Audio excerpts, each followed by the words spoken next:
Welcome in, Trust the Prophets Cocktail Lounge Riders up here. I'm without my counterpart tonight, Sean Patrick Nolan. If you follow him on Twitter, which let's admit it, everybody follows Sean on Twitter, or X, should I say. You should know that Sean just celebrated a birthday and his family was having a birthday dinner for him tonight. So he's not going to make it. I may have one or more of the guys stop by and join in, but we are back for another week of Evangeline Downs. Woodbine gets started this weekend, but it looks like the Thursday racing is going to be delayed a little bit. So I think this will be our next to last Evangeline. We'll probably come back to Evangeline next week, and then we'll see what happens after that. Maybe we got a little surprise in store between the time that we stop Evangeline next week and Woodbine starts up. We have a plan. I think everybody will like it. So how's everybody doing tonight? Let's see who we got. Bobby D, Todd in the chat, the formula checking in just to make sure that I'm doing things correctly here, checking up on me. Going solo here, so got to make sure that I keep the streak going we've had in the lounge. We've been doing pretty well at Evangeline. Last week, if you'll remember, we finished up about $25 on our $100 bankroll that we started out with. Had a couple of good hits that night, including one called in the chat by Tom, the Toolman, Rob Toolman himself, and I think that he'll probably stop by. We'll probably get a check-in from Rob here a little bit later, but I was reading here as I was talking, and that's why I messed up his name there. But Bob checking in here, Chris checking in. Duclaw, we'll talk about that. We'll talk about it here in a second as we go through the races.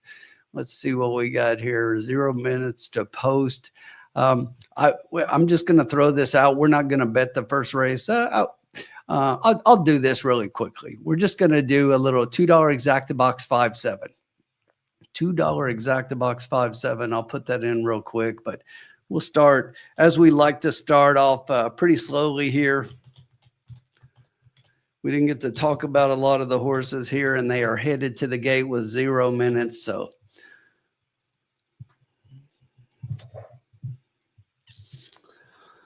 a little $4 wager here to get us started. Starting with the next one, we'll go through and talk about the horses as usual. And we're just right up against post time as we're coming on the air here. So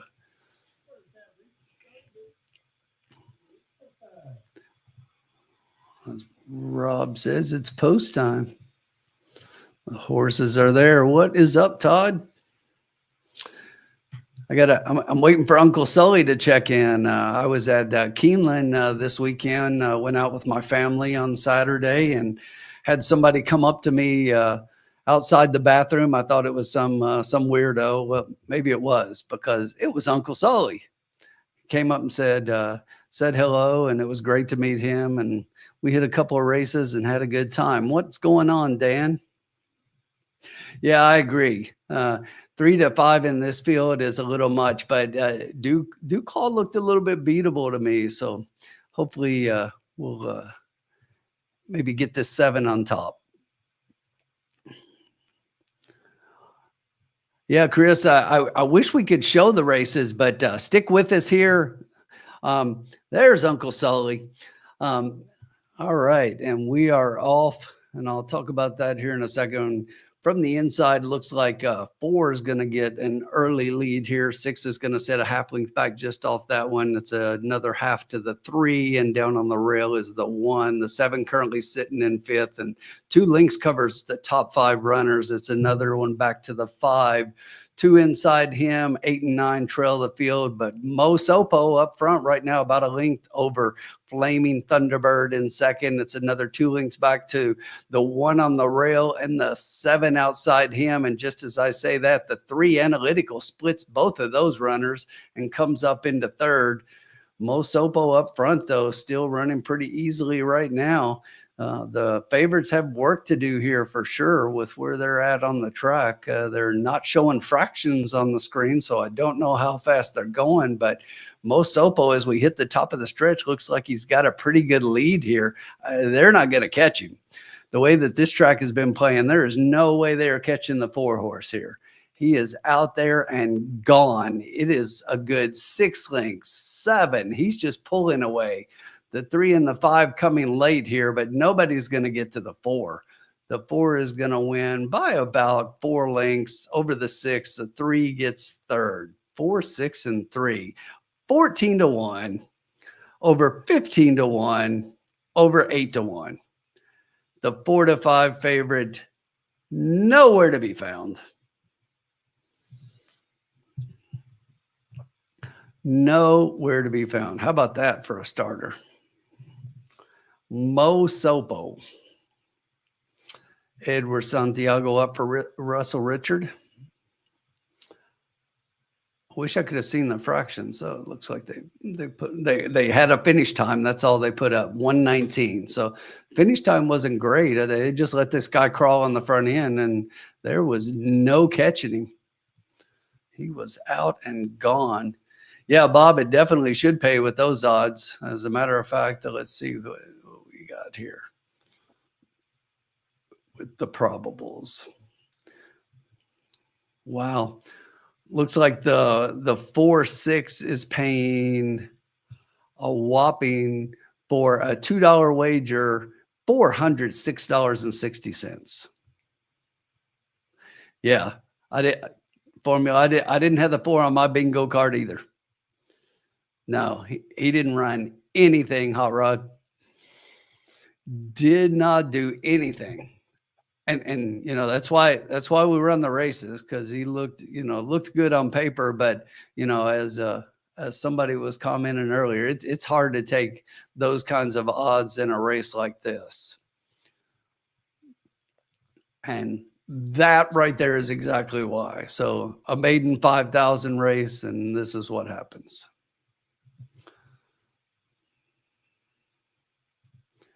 Not good.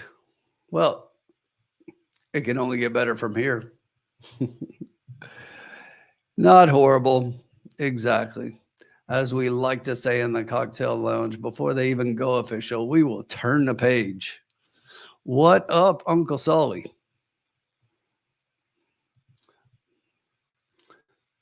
I see you made it back safely. Well, I'm assuming you're back.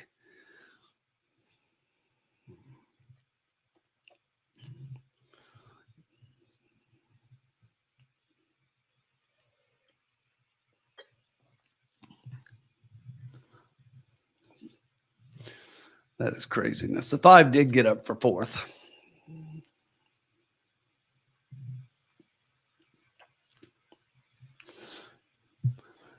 Yeah.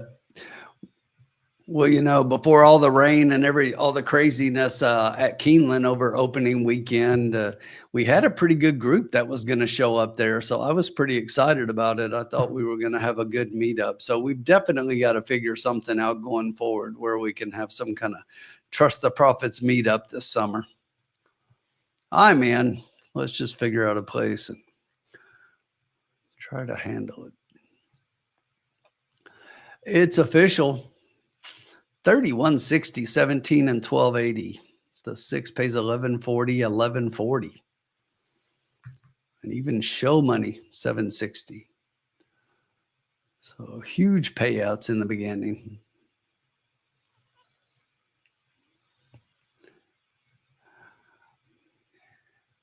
Yeah, I think we're going to use one of those auto pickers. We're going to put all the numbers in and the names and just spin the wheel, and that's how we're going to make our bets tonight. After that race, let's see what happens going forward. Because I've got an opinion in the next one. I never have an opinion, right? No, that's never happened in the lounge, I don't think. But at first click of the tote board, spoiler alert, Billy's got issues. Well, they also say that I have issues, but that's a story for another day. Billy's got issues opened up at 6-5. Here's my thoughts of Billy's got issues. I don't have that horse in my top 3. So let's hope that horse stays 6-5. Don't want anything to do with it. This is craziness and early money, and I'm just checking the pools real quick because this can't be like, yeah, it's no money. That's what it is. The horse has $300 of a total 1,000 in the pool. So lots of time. That's changing. That won't stay that way. Yeah, big pass on the 4. Of course, we would have said pass on the 4 last race too there, Formula. For sure. All right. Let's see what we got coming up here. We got a $20,000 claiming race for 3-year-olds or for 4-year-olds and up, which have never won 2 races. And it was scheduled for a mile on the turf, but we are off the turf tonight, folks. If you did not notice that in your program, we are off the turf, but the conditions say the track is fast. So not sure what happened with the turf there. If they got some rain and we're just fast and they're going off the turf. If you know, drop it in the chat. Help me out here. I'm just tuning in, but we had 2 turf races scheduled and we are off the turf, but we do have a fast track. That $1 exacta paid $203. The 50-cent try, $682. If you were lucky enough to have that 10-cent super, you'll get $362 for a dime. Craziness. Lots of craziness in that race. I did have the 3/3. I got one thing right. Not enough, though. Gold mining. Let's see if we can mine some gold tonight, Todd. Get some big winners. I haven't been on the track since Saturday, really playing much. And Saturday at Keeneland, I had a really good day. My best day of the meet by far.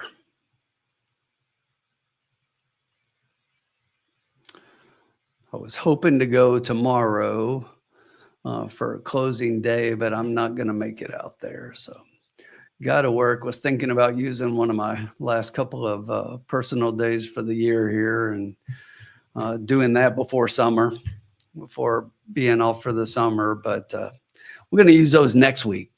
Go to Thurby and Oaks, maybe. How's that sound? But we will definitely this Saturday, I'm going to be out at Churchill for opening night, and they do the post position draw between races on Saturday night. So make sure you tune into the channel. We'll put something out on X, but we're actually going to do a live reaction to the post position draw. And in addition to that, I'll probably do a little check-in from the track, see if I can get a little bit of news about something going on there during the post-position draw, and we'll do a little check-in. We did that same thing last year, very similar. What's up, Jen? Jen Ochoa, the Ocho Fiend. Bet the Ocho.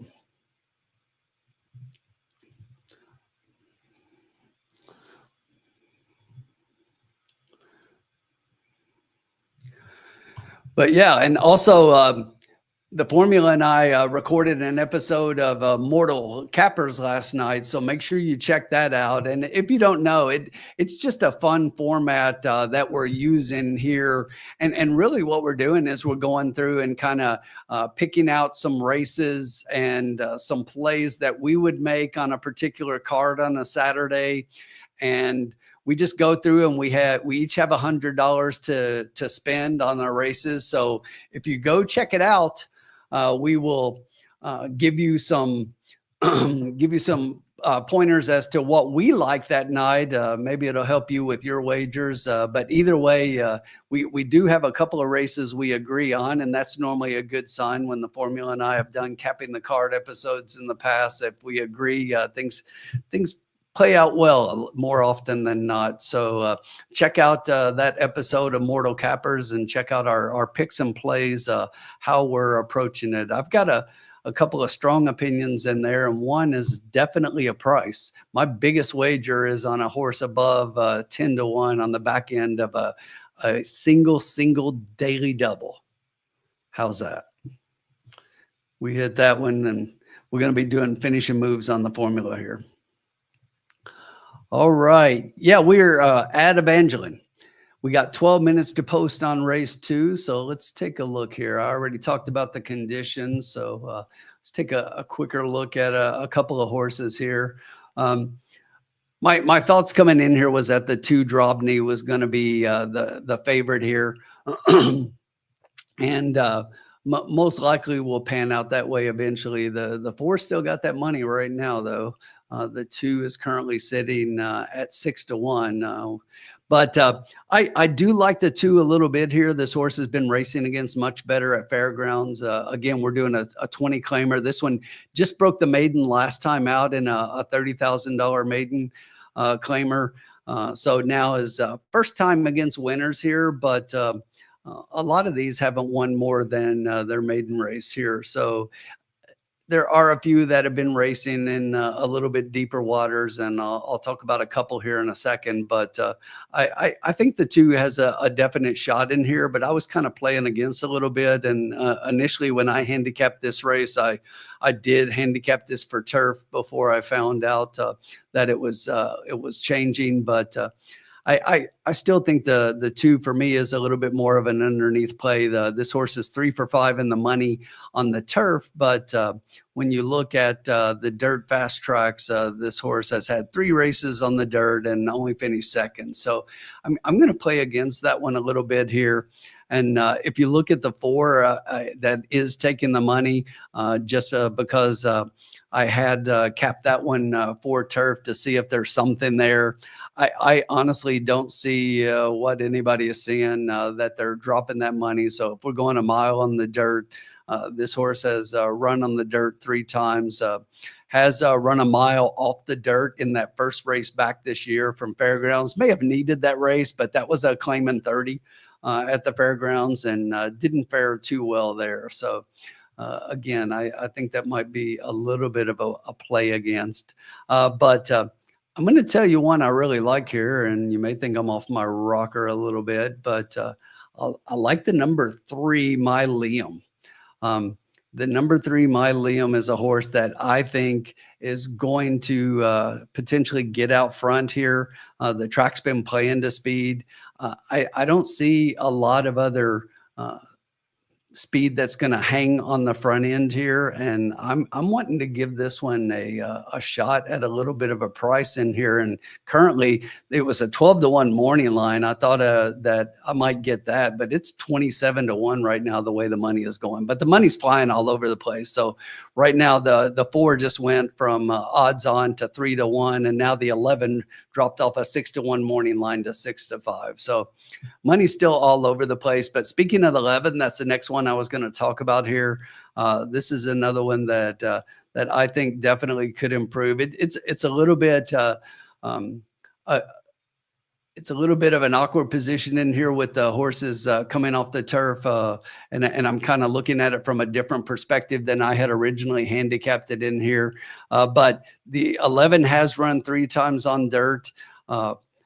One of those was at a mile. The other 2 were sprinting. The mile race wasn't very good, but this horse seems to have woken up as of late. If you look at those last 3 races at the Fairgrounds, 2 of those were on turf and they looked pretty good. And this horse had some good early speed, wasn't able to hang on. The one in the middle there that was sandwiched by those 2 turf races was actually reined off the turf, but that was a sloppy track. Horse did finish 3rd there. Based on the performance over the last 3 races, I think this is a horse that definitely could be out on the front end and maybe hang on for an underneath piece.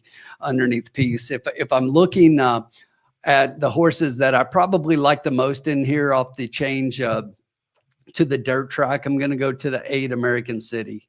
American City looks to me like, of all of these, the horse that should benefit the most of the switch from turf to dirt. This horse was 15-1 on the morning line, but is now currently sitting at 9-1, dropped down a little bit. But if you look at the record of this one in 7 races on a fast dirt track, 2 firsts and a third. So 2 firsts is by far the best in this field. And if you remember the conditions, The conditions in this race is 3-year-olds, all 3-year-olds. But for 4-year-olds and up, it's only those that have never won 2 races. So the older horses in here only have 1 race, and this one happens to be a 3-year-old. So it's a 3-year-old that has done a little bit better, does have 2 wins and 2/3. So I'm going to give American City a shot here on top. So that looks to be my top horse, the 8. I like the 2, 3, and the 11 a little bit underneath that one. And as we check out the horses here in the paddock, we'll see exactly how we're going to play those numbers. What do you like in the chat? Let me know. Let's see what everybody likes and put together a winning bet here together. I was looking at the formula. Let me know in the chat. I'm assuming that your numbers here were based on this race being on turf as well.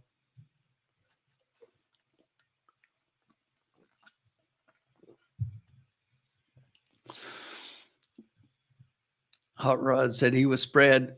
Were you spread before coming off the turf there?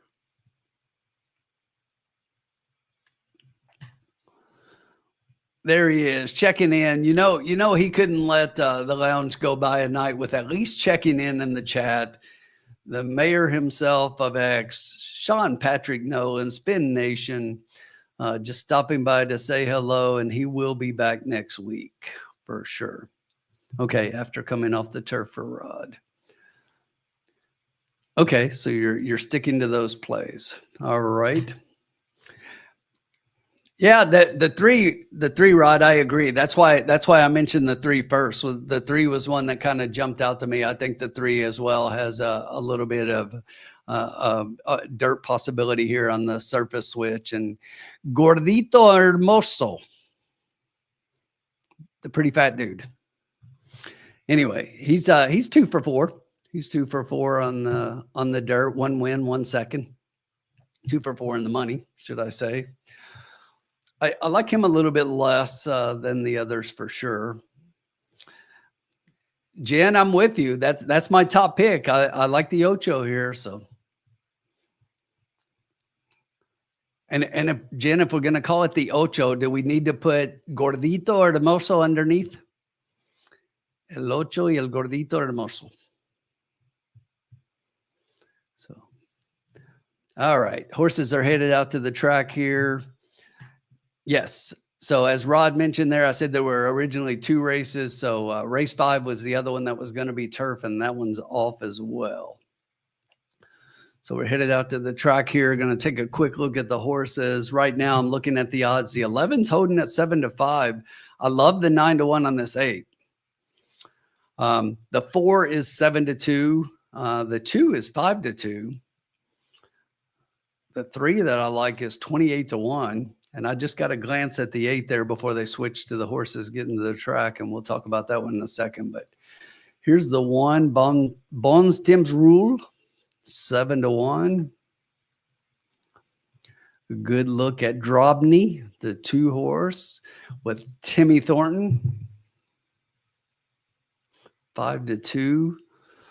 The 3 horse is still in the paddock. They just switched back to a shot in the paddock here. I don't even know why the jockey isn't up on this one. Somebody's on a cell phone. Somebody's in trouble. The 4 is 7-2. Looks pretty good on the track. Billy's got issues. The 5 horse here, Gordito Hermoso, 21-1 shot. The 6, Montalic, 14-1. Here comes our look at the 8. I like it. Looks pretty warm there. Jansen seems to have the 8 nice and calm. The 11 is on his toes. Looks pretty good on track as well.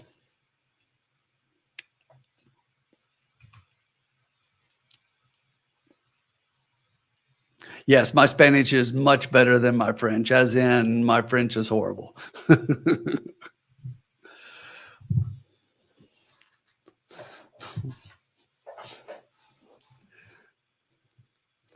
I will claim nothing different.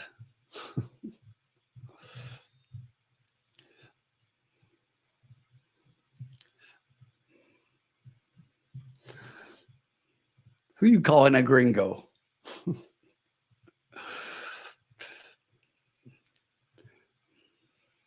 Yeah, the 6'3" blonde hair, blue eyed American. Lots of people are surprised when I throw Spanish at them. So. That's what happens when you live in Spain for 10 years. All right. What we got in the chat? Let's see. I'm trying to see if anybody else. I saw Hot Rods. Bobby D. He's got 2.8 with 4.1 and exacta 11 with the 1.84. We got about 2 minutes left. Let's try to formulate this quickly.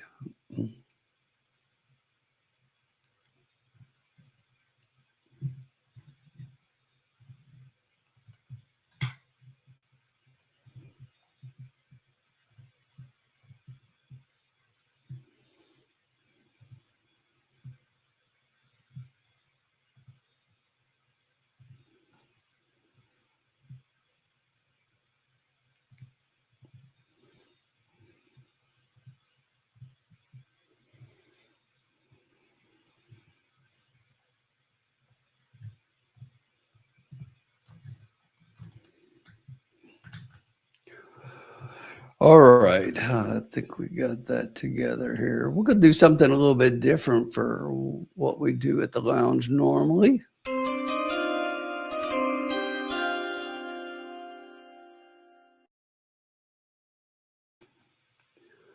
All right, here's my play. We're going to play a trifecta key box. Try to hit something here. Well, I'm going to play it for 50 cents. I love this 8. I'm going to key this 8 with the 2, 3, and the 11 here. The 3 is my hunch pick. That's the one I kind of like coming in with the surface switch here. 2 and 11 make a lot of sense here. I get them both, but I'm still fading Billy. Fading Billy's got issues. 4-1 right now. I don't like the horse much. Said that right off the start. The 2 has just now taken over favoritism at 9-5. So that'll be a $9 wager if you play that. Let me update our bankroll here. Go ahead and take that out. But I will bet you that our friend Jen here is just playing the 8 flat, and I considered doing that and maybe just throwing a 5 to win in place on the 8 because that might be a gift at 9-1. So you might consider that as well. If you like the 8, maybe play that 8 flat because those odds are crazy.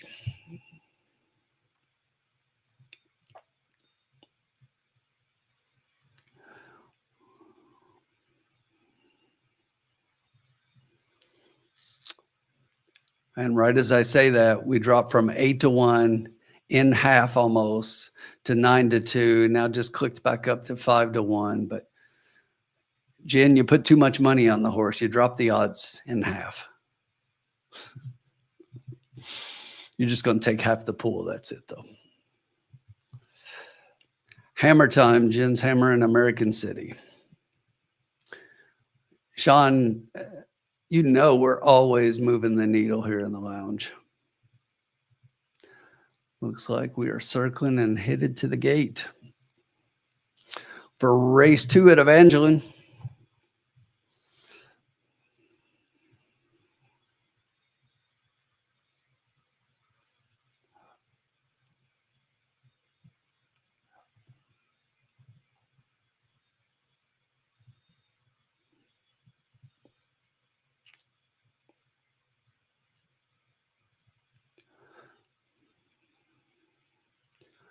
I like this play. I think this has got something, got a shot here.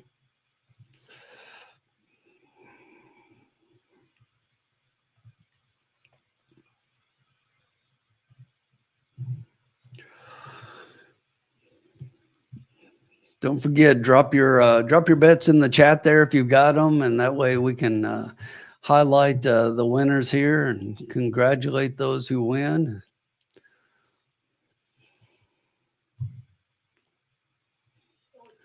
Marv is going with 2-5 over the 1 through 6 and the 8 for a $1 exacta.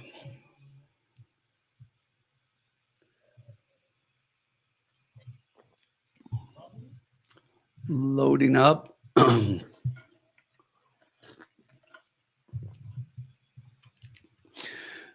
Jen also did a double with the 3 in the next race. So 8 here to Aspen Link coming up in the next. I love the 7 in the next. I think that's the one I had.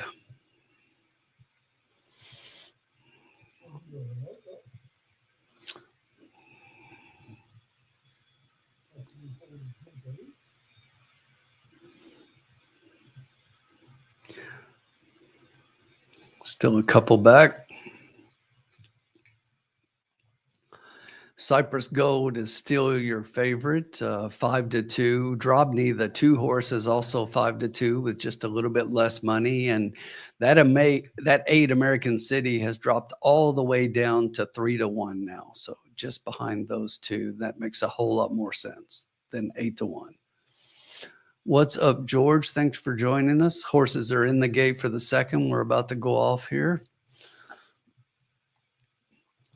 And once again, if you're new to the lounge, I would like nothing better than to turn this over to track announcer Rob here, but we are not allowed to show the races. So I'll give you my best attempt at letting us know what's going on around the track. I don't consider myself a caller, and I'm not doing it to hear myself, as a couple of people pointed out in our videos, thinking that we just wanted to turn the sound off and call it ourselves because we wanted to do that. That is not the case. But all right, pretty even break. And from the inside, the 3 is going to get the early lead heading into the first turn.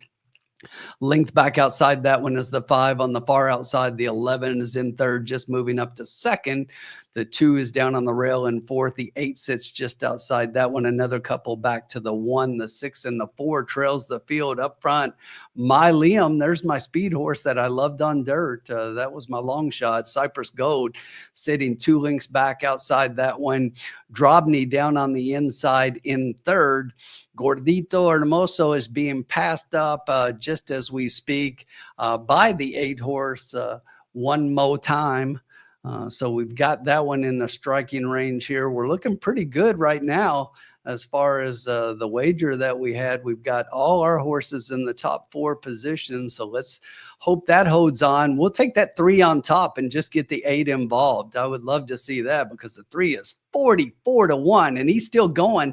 The half was 47-3 and he's still out front. Just outside him, Cypress Gold's trying to make a move, but my Liam is not going to give it up easily. And here comes American City. There's the Ocho, Jen. The Ocho sweeps them by as we hit the top of the stretch. We need horses to hold on because everybody's coming after them now. We do have the 8 up top. We've still got those 2 horses right there involved. We really want that 3 to stay involved. The 1's the one I was worried about. The French screwed me formula, but it is going to be the 8 get the win.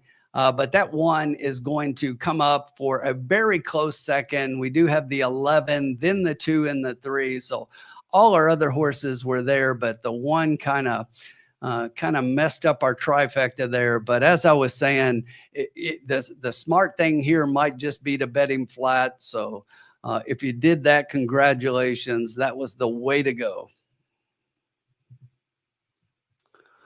That was the way to go for sure. I just thought that horse looked best with the surface switch to dirt. Yeah, really close on the try there, formula. You know, we could have gone the safe route and done that and may have won, but that was worth a shot. The 1 is the one that scared me, leaving the 1 out. I did not bother me at all to leave that 4 out. And if I'm not mistaken, that 4 was distanced and finished dead last because guess what? Billy's got issues. That's all right, Billy. You get him next time. The three, no, the three did not hit the board. So I believe the three ended up finishing in fifth. It's going to be 8, 1, 11, 2, 3. So other than that one, everything we had 8, 1, 11, 2, 3. Then it was the 5. And then way, way, way back, everybody else.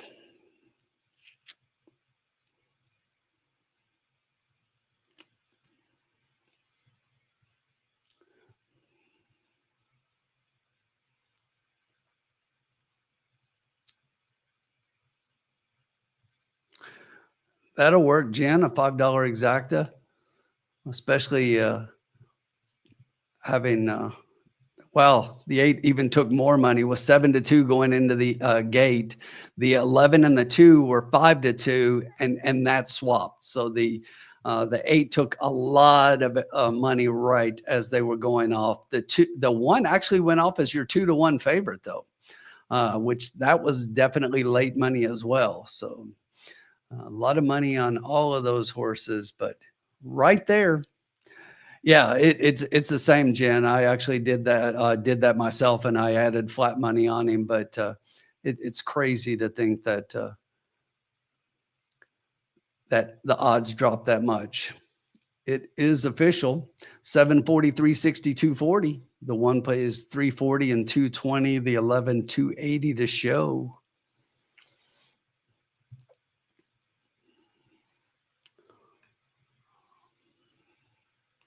American City, the Ocho.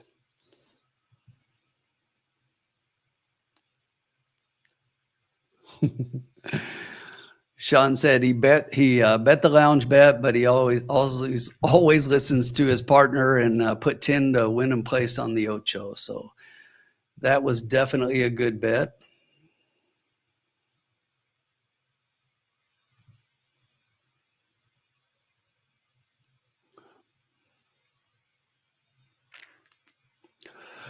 All right. Oh yeah, George. We will do all the races here at Evangeline. So we pick a track on Thursday nights that's running a nighttime card, and we've been running Turfway. We typically go to Woodbine.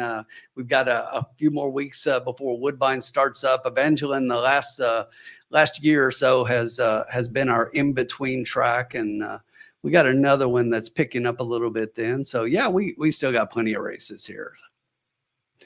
6 more races on an 8-race card, and that's why we've been taking it easy, and that's what we do.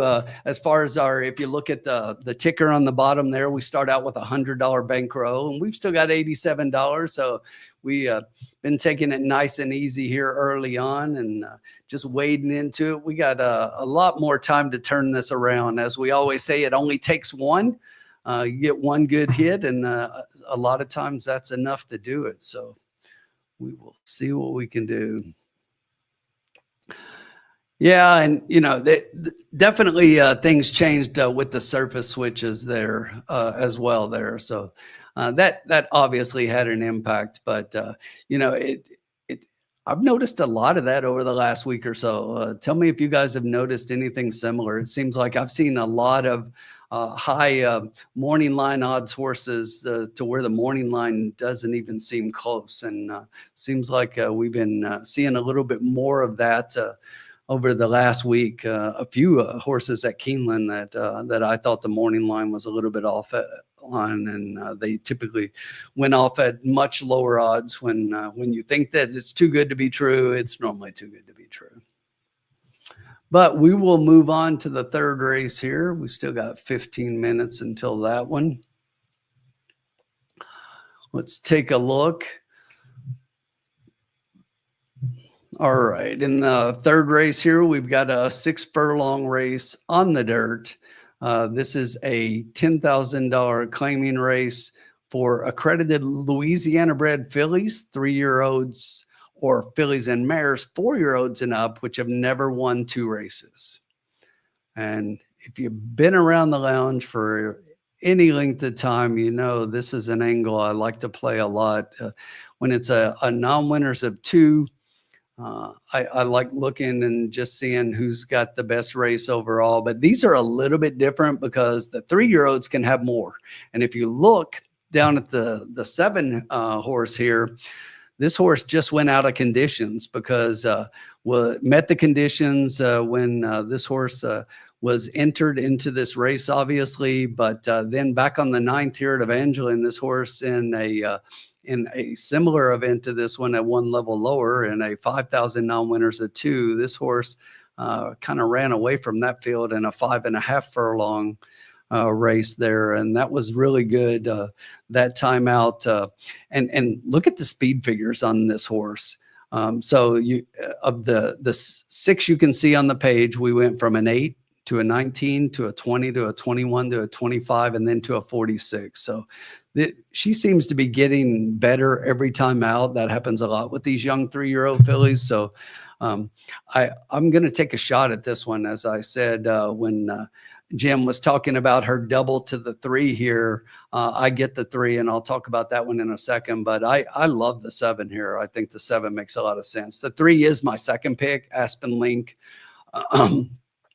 This is one that if you look that last time out at 7 furlongs, I don't think that that's really the distance this horse wanted. If you look at the races right before that, this horse has had four races at 6 furlongs and has 3 seconds right now. So again, we're non-winners at 2 conditional here.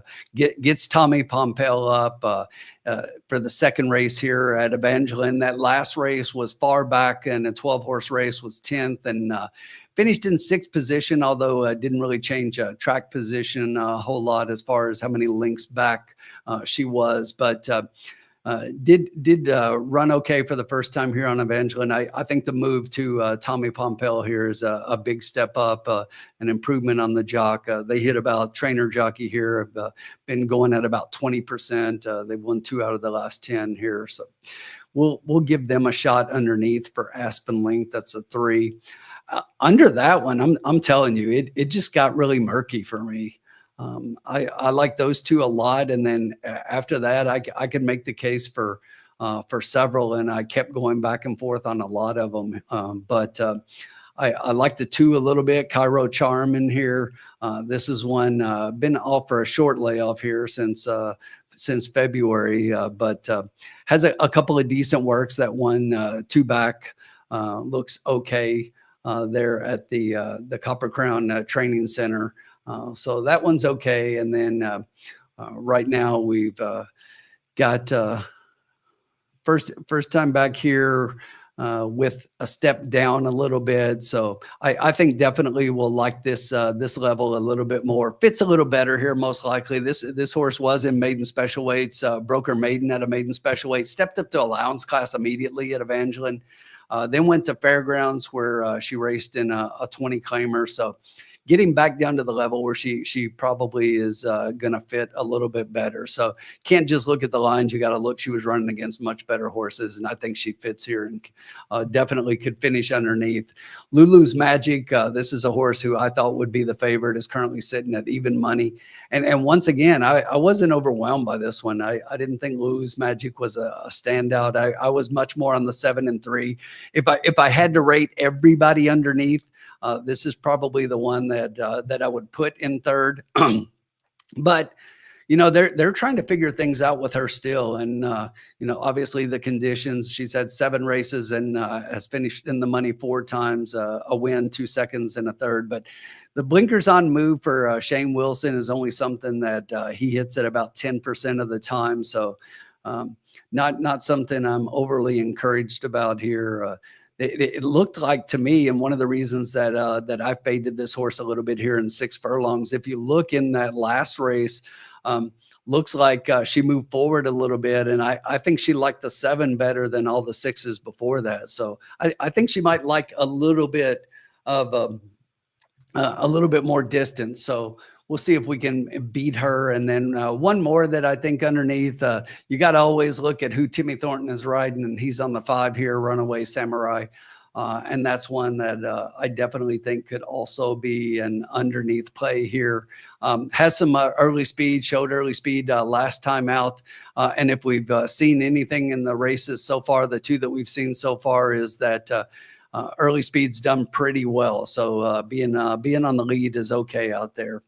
Razor Sharp, what is up, my man? I gotta say hello to Razor and that monster hit he had yesterday. Congratulations, my friend. That was awesome.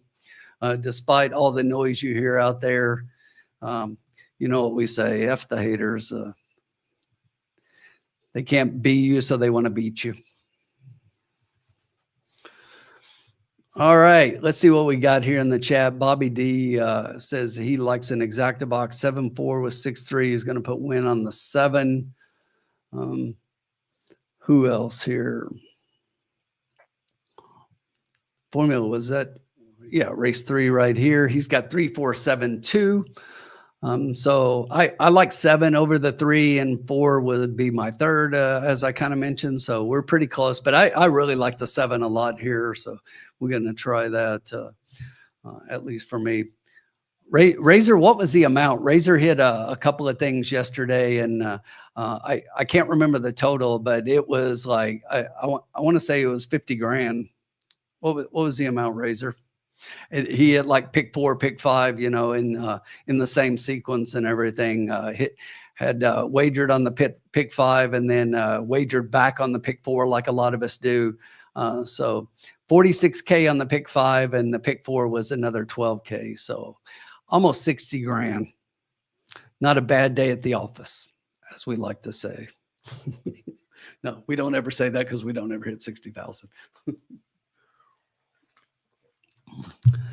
But that's a hell of a day right there. That's like those hits that definitely keep us engaged, and they come few and far between, but it happens. Those are the big ones that people hit that get everybody else wanting to get into the game. But all right, let's see what else we got going on here. We got 65 people watching right now. Looks like we got 30 people on YouTube. Make sure that you go ahead and hit that like button if you would. Subscribe to the channel. We got all kinds of Derby content coming out. We've been putting our Spotlight series out, highlighting the horses in the Derby. Formula and I just put out yesterday, we put out this morning a episode of Mortal Cappers where we go through the opening night card at Churchill Downs this Saturday and make our play $100 bankroll for each of us and in a competition kind of thing. So yeah, Bobby, it was a heck of a hit. So big congrats to Razor. Make sure if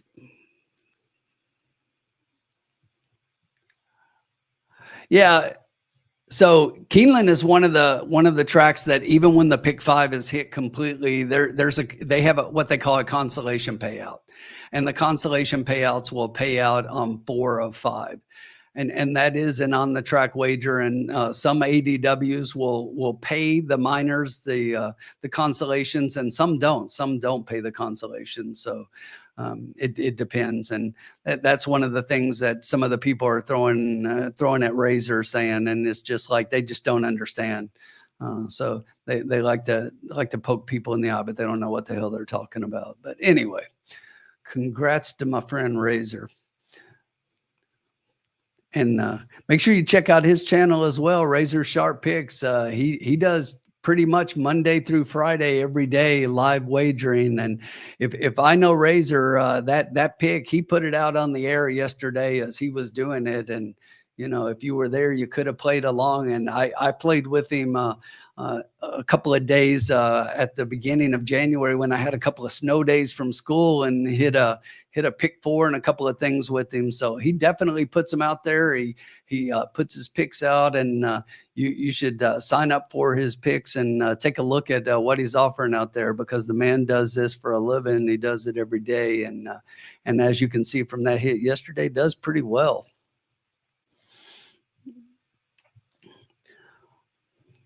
All right, let's get going and see where we're at here. So the horses are all saddled in the paddock. Looks like jockeys are out. We got 5 minutes. They should be heading. You know what they're waiting for? I'll tell you what they're waiting for. They're waiting for my favorite time. If you look at the name, Riders up! That's it. The best call in racing. If you didn't know, I am so famous that they call out my name in the paddock before every race at every country, every track across the country. And if you believe that, I got shares in a horse I'll sell you, or parts of my pick six here that we're playing. All right. So let's get to it. Let's figure out as they come out. Yeah, Rick, I'm very similar to what you're thinking there. I want to take a look, as I always do, as they hit the track. I always love to see them on the track. That's me. If you ever see me at Keeneland or even at Churchill, I never sit down. Even when I have a seat, it's like I'm at the paddock. I want to see them. I walk out, watch them hit the track, and then I walk and place my wager, and then I walk back out and watch the race, and then lather, rinse, and repeat. Pretty much the same. Awesome, Joseph. Firsty in the chat. Thanks for the wishes there.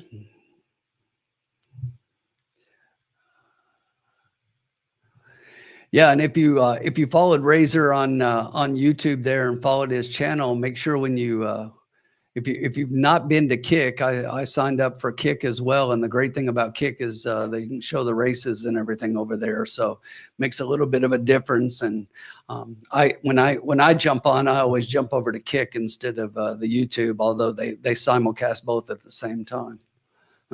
We're on the track. The 2 Cairo Charm, the one was a scratch. Joel Dominguez up 12-1. 3's looking a little sweaty there, a little hot in the front end. Aspen Link, so Tommy Pompel up, throwing the head around a little bit here on the track, 11-1. The 4, Lulu's Magic, Emmanuel Nieves, 7-2. The 5 is Runaway Samurai, Tim Thornton, 18-1. 6 looks good. 2-5 favorite. Got to be crazy. 2-5 Wicked Sailor. Yeah, they can have all of that at 2-5 in this race. The 7 is Simone Storm. Simoneau. Go figure. But 9-1. That's a horse I love at that price. And all the odds, if you look, other than Lulu's Magic being 3-1 right now, the 2-5 on Wicked Sailor is really slanting the odds on everybody here. So if you don't like the 6 coming off of the 15-1 morning line, a little bit of craziness there, then you can definitely get a price in this race. And I didn't have the 6 anywhere. I'm taking another quick look because that's just craziness there. Yeah, I'm gonna pass. I don't know what that is, unless let's see what the pool is really quickly. So yeah, there's $5,400 in the total win pool, and $2,900 of it is on the 6. Somebody's got to be pulling that money off and putting it somewhere else, I would think. Although there's somebody probably put 27 and 27, because there's like 2,850 on the horse to win and 2,700 even on the horse to place. And now, just as I said that, the money actually went down in the place pool on the horse. Yeah, somebody playing games. Don't like that. But the 4's definitely got the next amount of money. So let's figure out what we're going to do to attack this one here.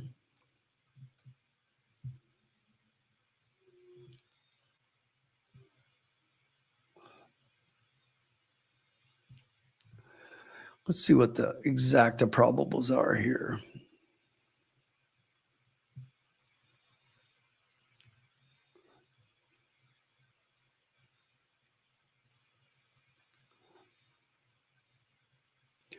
Yeah, don't buy that win place money on the 6. I mean, none of the exotics show that at all. The exacta probables don't have anything low with the 6. If you're looking at the double and the pick 3, the lowest in the double and the pick 3 is the 4, then the 7, then the 3. The 6 is barely 4th. So yeah, favoritism just clicked over to the 4, which is where it should be. That made no sense.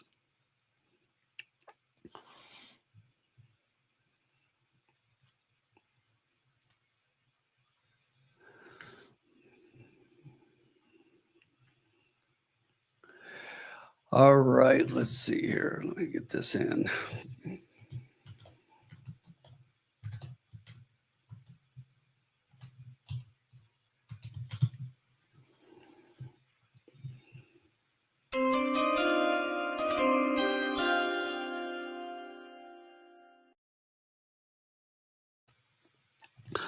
All right, so this is the way I'm going to attack this one. I'm just going to play an exact. I like the price I'm getting on the 7. I'm sticking to my guns. I had the 7 on top, and I'm going to play the 7 with the 3-4. They can have all of this 6 they want.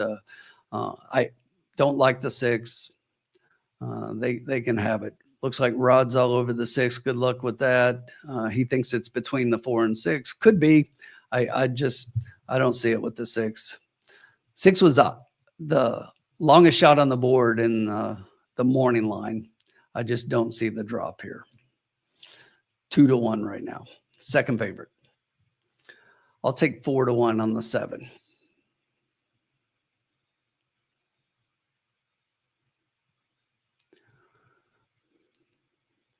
Hopefully we can get that one home. Let's adjust our bankroll by $10 here.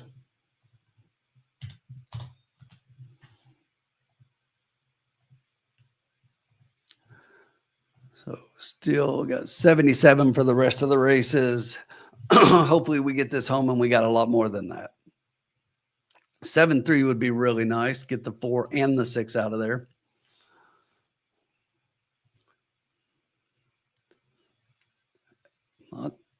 Even when I was talking about the 4 early on, I had the 4 third, and I just like the 7 and the 3 a lot more than everybody else. And I get the 4 being there.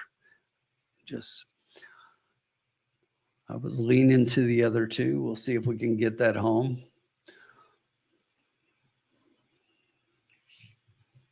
7's loaded in, and we're all in the gate.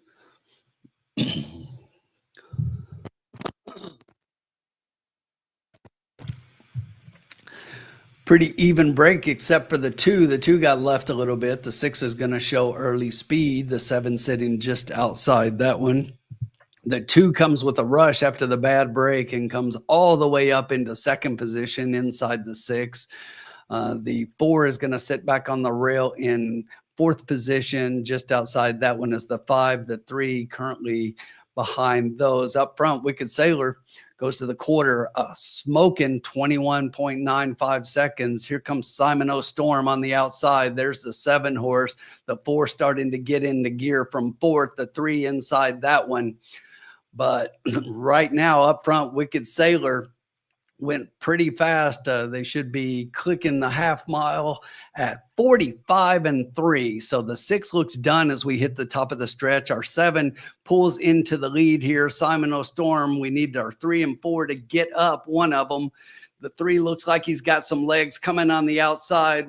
The 6 is fighting back down on the rail. Here comes the 3 with a late rush. We need him to get going. We got the 7. Get that 3 up. Here he comes. The 6 fighting back inside as well. It's there. I think we got it. I think we got a 7-3 just like we hoped. I really do. Or we might have got a 3-7 even, and that'll work as well. So, or, excuse me, I'm sorry. But no, we didn't box it. So I apologize for that. So it just did it straight. But I think the 7 held on. I think the 3 just got there.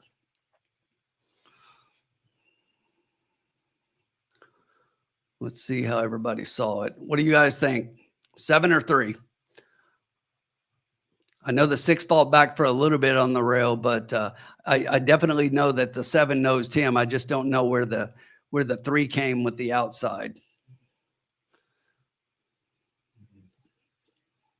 Oh, it is super close. It is super close.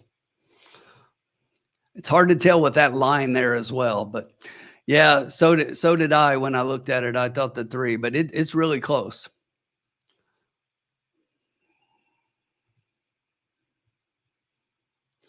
Here they go, slowing it down even more.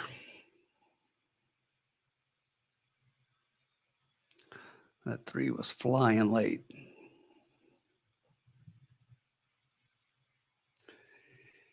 Yeah, the angle is always there, but I think the 3 might have nipped us. I should have dumped the 4, like I said, and just boxed those 2. That is exactly what's written on my program. We're all geniuses after the race. That's what I wanted too, was the 3 and the 7. And that's what they post, 3-7. So hopefully somebody out there boxed it and was smarter than me in how I played my 2 horses.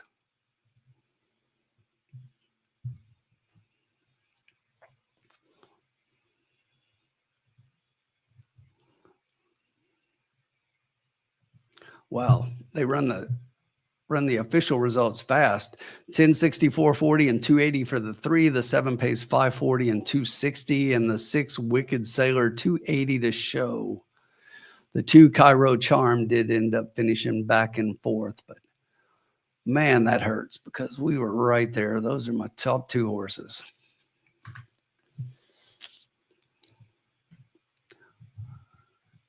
I went against my own rules. God, I hate that. Anybody out there have a piece of that? Let's see. So Bobby D, I see you've got all these numbers exacta. Did you box those 4 horses? If so, congrats, you got that.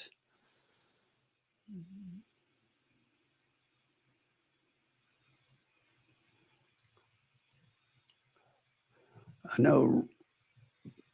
I even told Rick when I saw this, I was like, "Yep, Rick, that's you're thinking right along the same lines as me." And then I went and changed it at the end. So, gotta hate that because the exacta paid pretty well. It paid 21 to 1. That would have been nice at $5.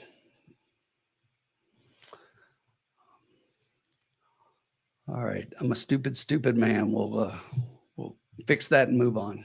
Well, there might not be any fixing that, but we'll move on and do my best to fix the wager.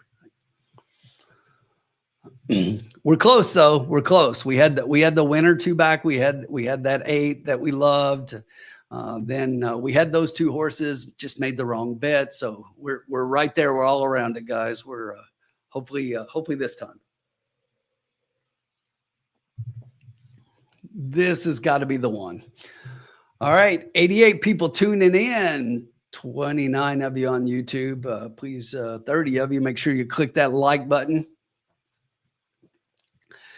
Yeah, George, I'm always a bridesmaid and never a bride. No, I've been seeing Evangeline pretty well for a track that I don't normally play, and I'm still figuring it out. But I had a great day at Keeneland this weekend. So hopefully we can straighten our bets out as we see the track better with each race. And all right, Jonathan had 5 win play show on the 7, so that's still decent. And then had the 7 with 3, 4, 5 in the exacta. Yeah, kind of like me. I just put the 7 on top, even though those were my 2. And that's typically how I bet is I'm a $5 box, and then I take the same 2 horses and put those 2 over those 2 over 2 or 3 horses in the try, and that's how I normally play. But just craziness. Malathot. So Sean's at a birthday celebration. He checked into the chat a little bit earlier, and El Hombre wasn't able to join tonight. I think he's got something going on with his daughter. So it's just me for tonight, Evangeline. Sean will definitely be back next week. I think next week we're coming back to Evangeline, and then we've got 2 or 3 weeks after that before Woodbine starts up their Thursday card. So we got a plan for that, though. I'm not spoiling the surprise yet, but we have an idea. But yes, but Malachi, what do we talk about the draw? I mean, at this point, I just think that that it's wait until the draw. It's hard. It's hard right now to talk about because we've talked about the horses throughout all the preps, and as we look at each one, and I think the next big thing here is that we get the post positions. Now we can start talking race strategy, and then we can start looking at where we think horses will be and how the post draw affects them and what it means for traffic and those kinds of things. So it's kind of a wait and see. So I'm really looking forward to getting that draw done. And like I say, I will be on track at Churchill for the draw. I was there last year as well when they did this for the first time live like that between races on opening night. So looking forward to that.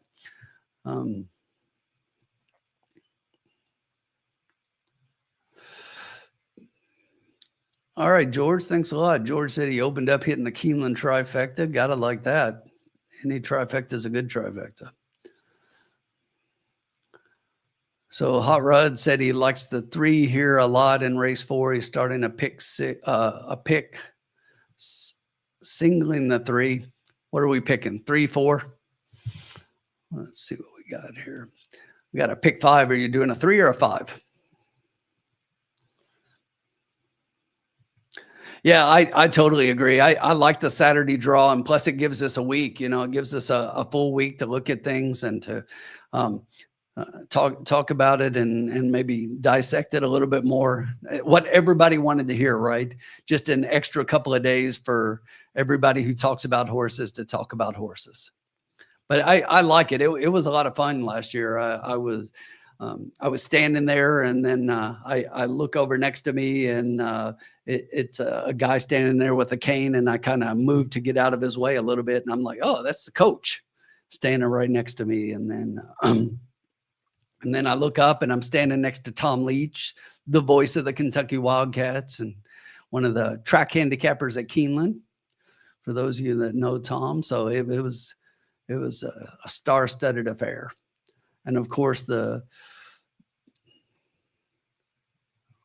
wonderful Caitlin Free was there doing her usual thing. And if you don't follow Caitlin, you better, because if you go back and look at last year, she called it. She called the Derby, trifecta.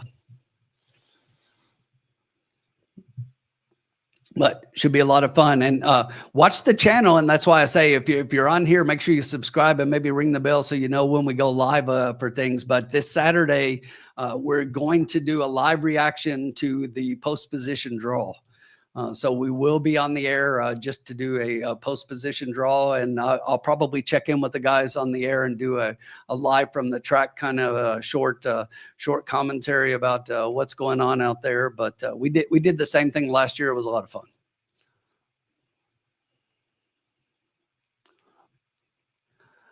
Yeah, Todd, I've always dreamed of it, my man. I always wanted to be a horse owner. So, and I'm not talking about throwing $10 on a My Race horse. Not that there's anything wrong with that for those that do.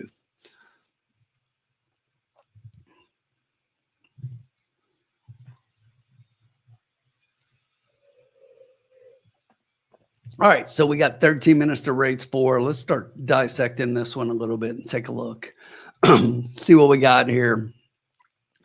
All right, so we got a claiming 5,000 on the dirt, 6.5 furlong. This is for accredited Louisiana bred 3-year-olds and up, which have never again won 2 races. So had a couple of these on the card tonight.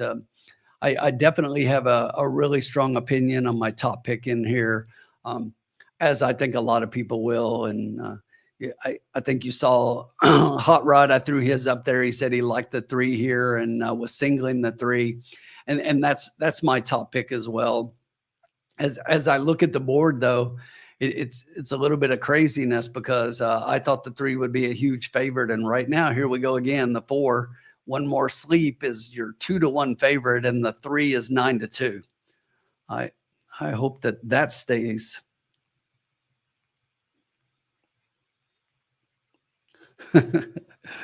laughing at your comment, Todd. I've been around horses a lot. I grew up around horses, and my uncle worked on a horse farm, and I got to go out and spend summers with them and spend a lot of time in the barns and around the horses. And so, yeah, definitely a lot of fun. Love horses. But anyway, let's get back to talking about them here. So the 3 lost my bag. When I look at this this horse has been at this level for a little bit, but seems to, if you look at the last couple of races, it has just been right there and been hanging around at 5.5 furlongs. But I think this horse wants a little bit more distance, and I think that the move to 6 is going to help this horse a little bit. That is what he broke his maiden at. So when the one race that everybody won in here, I like it when that one race was at the distance we're going at. So that's something that I look at. Broke a maiden at a $10,000 claimer, which is what a lot of these did. The interesting note about the 1 in here, if you look at the 1, it looks like you see the maiden special weight race, and then you see allowance after that, and you're like, oh, this horse broke his maiden in a maiden special weight. Technically, yes, but actually, if you really look at it, this horse has never crossed the line in front. In that particular race, the horse was beaten second, but the top finishing horse was disqualified, and this one was placed first through disqualification. So this horse has never finished in first. So definitely stepped up and has been dropping ever since. So went straight into allowance class in a 20 claimer, a 10 claimer, a 5 claimer. But, you know, the drops aren't helping this horse any. He's not doing anything. So I'll take a pass on that one. But the 3 kind of stood out. The 4 makes a lot of sense as well. I see why the 4 is there. Gets Tommy Pompel up here. If you look at this one, had a really sharp bullet before that last race, and did pretty well. The one thing about this one, and one of the reasons that I like the 3 quite a bit more, is if you look at the speed figures for the 4, the 3's been a little bit above those speed figures, and the 4 like runs the same race every time. Those low 40s to mid 40s every race. But if you look back at that 5 furlong race, Tommy was up on that one, as he was earlier when this horse was at Delta Downs, and went to Fairgrounds for the last race, and on a speed favoring track that particular day, didn't do too well, but now comes back probably at a better place. And I definitely think that this one is a factor in this race, but I like the 3 a little bit more. I do like those 2 quite a bit more than everybody else. But my 3rd pick here, Yakety Yak, Don't Talk Back, the number 2 horse. This is one just came into Evangeline last time out at a $10,000 claiming level after racing at Fairgrounds prior to that. That last race at 7 furlongs didn't really factor, didn't do a whole lot, but the numbers kind of say that this one should play a little bit more of a factor in this race to me. So I like that one at a little bit of a price. I thought I would get better than what we're getting right now. Right now we're sitting at 4-1 and off an 8-1 morning line. So I definitely thought that we would get more of a price than that. But after that, if you go towards the outside, I thought the 11 was interesting a little bit here. Joseph H. This is a horse who had been racing Evangeline last year, then started the year this year at Delta Downs before coming here last time out. Ran pretty evenly in that race at 5.5 furlongs. A lot of times, even races are not necessarily bad. If you go back and watch the race, it doesn't necessarily, I would rather see an even race like this than see a horse who like finished dead last in a 12 horse race. This horse finished 4th in a 12 horse race. So ran pretty even, probably like the stretch out here a little bit to 6.5 instead of the 5.5. I definitely think it's more of an underneath play if you like the 11 at all, but that was the 4 I came up with. 3, 4, 2, 11 was the way I had it. What's everybody got? Bobby D said he's going with an exacta box 210-1. Malathot, we just discovered my wife's second cousin's a trainer, Kobe Williams. Thinking about getting some people and buying a horse. You should join. 50,000 type horse. 50,000 each. Is that what we're talking? I'm kidding. But yeah, let's talk. Let's talk, Malathot. Definitely figure something out. I'll tell you, if you're trying to get a horse like that, the man to talk to is Kenny McPeak. That guy can find talent, for horses at that kind of money, at lower money than anybody I've ever seen. He's got an eye for it and a knack for it. So Todd said he's putting 17 to win on Joseph H. Good luck with that. Where is he sitting right now? 11, still 7 to 1. Dennis can cover my 10K. Got it. Yeah, Malathot, I knew you were joking, because if it was 50K each, I'm out. And for that reason, I'm out. 10 looks pretty good. I know the 10 is the one that the formula's got pretty high on his chart. He's got 3, 4, 10, 11. So pretty close to us. I've got 3, 4, 2, 11. He's got the 2 a little bit further down. I like the 2 a little bit more than he does.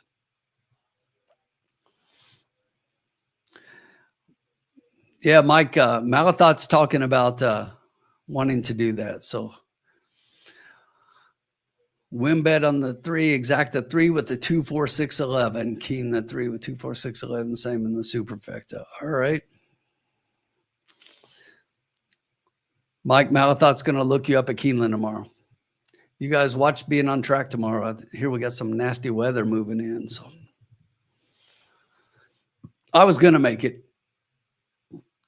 despite the weather, but not going to get there. I'll have to wait till Saturday at Churchill. I wanted to go to Keeneland one more time, but not going to make it. Yakety yak, Todd. I am a little bit surprised. The 2, which I liked, has dropped down to 4 to 1 off that 8 to 1 morning line. Geraldine, buenas noches. Por aquí estamos todo bien.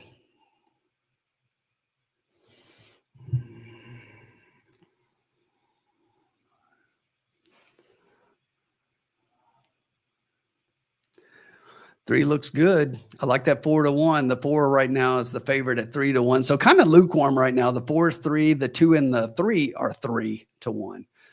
So pretty close money on those 3 right now.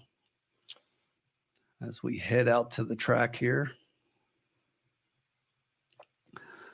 After those 3 at low odds, then you've got the 10 at 8, the 11 at 8, and the 12 at 9. Everybody else double digits. 10's got some pep in his step. Looking pretty good as we head out to the track. All right, so we're 3 in. We got 5 to go. Bankroll still sitting at $77. We've been closing in, been really close. So let's see if we can figure this one out and do something a little bit better than what these last couple have been. I want to take a look at the exacta probables right now. Wow, the 4-3 is the lowest paying exacta to be expected, paying $21.60 for 2. The 3-4 going the other way, paying $22 for 2.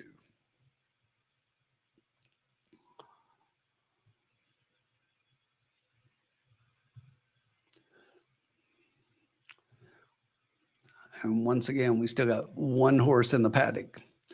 The 12 is kind of circling here while everybody else has jockeys and head is out on the track.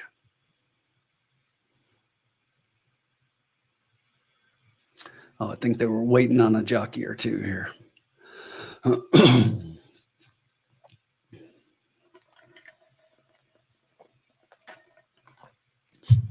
Once again, if you're just joining us, excuse me, race 5 coming up. The next race was scheduled to be on the turf. We are off the turf tonight. Main track is fast.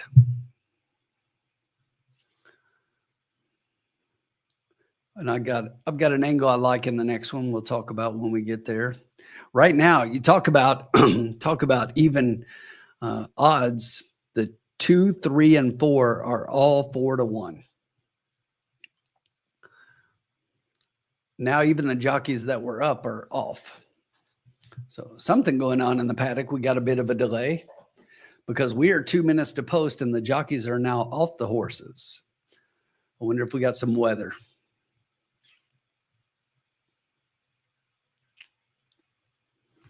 We are standing around in the paddock. Anybody hear what's going on? Let me see. Let me turn the volume on.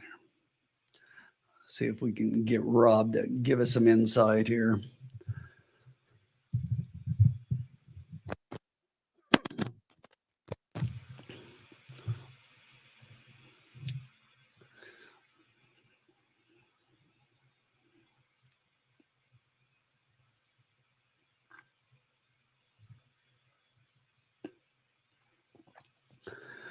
Todd, you saying you canceled all your bets or what? What are we talking about here?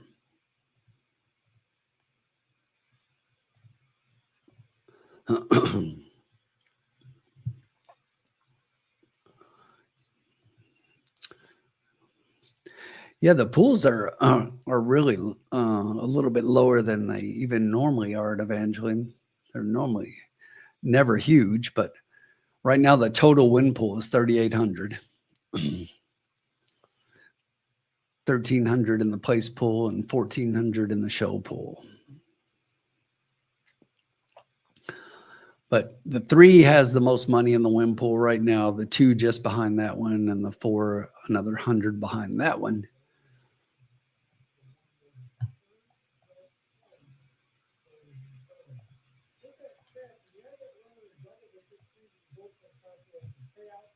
So it looks like they were holding up because they scratched the 1. Nova's return is scratched. Scratch the 1. If you like that one, scratch it off.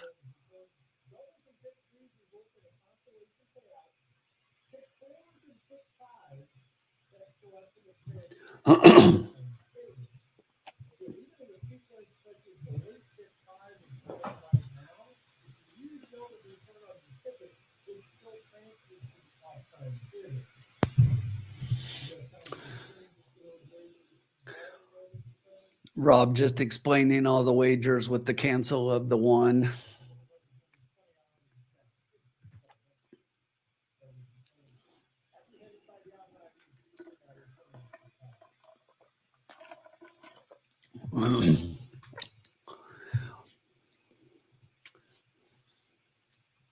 Guys, I'm looking at this 3, and this 3 looks amazing in the paddock.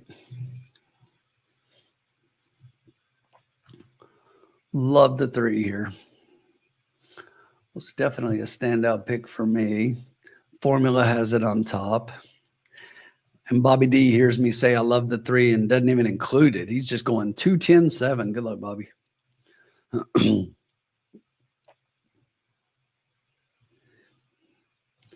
Yeah, Mal, I thought I saw that. If you didn't see that today, Smarty Jones was inducted into the Hall of Fame. I think a lot of people like that and like Smarty Jones, but you know, anytime anything like this happens, you're going to have your haters out there and your people. Well, if this horse is in, why is that horse not in? And you know, this horse deserves it more, and this one did that, and this one did that, and on and on. You can never please everybody. But yes, I like it. I think it was deserved. I won't argue whether other horses deserved it more or not. I'm not a voter, so it doesn't matter. The voter said Smarty Jones it is. Man, we're still circling though. Okay, we scratched the horse. We clarified the bets. Let's go. All right, what's everybody else betting here? 119 people watching. We got to have some thoughts out there. Drop your bets in the chat there.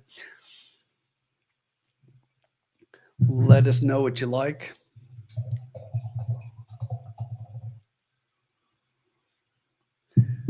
Also, it is the Cocktail Lounge. Let us know what you're drinking out there. I'm having a little bit of Dark Charge, some of Northern Kentucky Braxton Brewing up in the Cincinnati area. One of their better beers, my favorite. This is their salted caramel version of their Imperial Barrel-Aged Stout.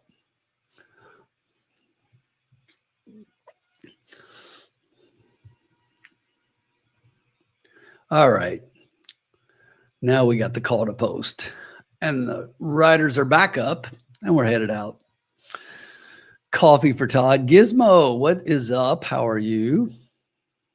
Truth IPA. I like Truth. That is a very classic IPA in my mind. Malathot, have you been over to Braxton?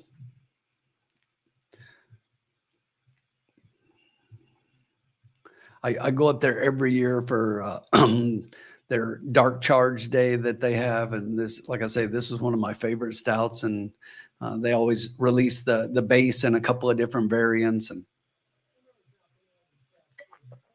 good stuff. All right, we're out on the track.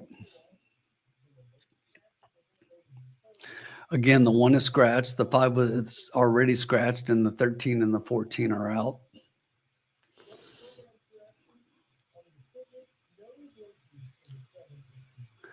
And the 7 has no blinkers, changed to the equipment line in the program.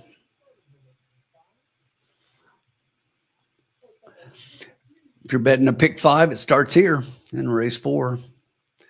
Couple more here to show. We're looking at the 9 on the track, 3 more. Aubrey Green on the 10. The 11 is another gray. Looks pretty good. Joseph H. We like that one underneath. And the 12 rounds out the field. We'll be racing a mile on the dirt.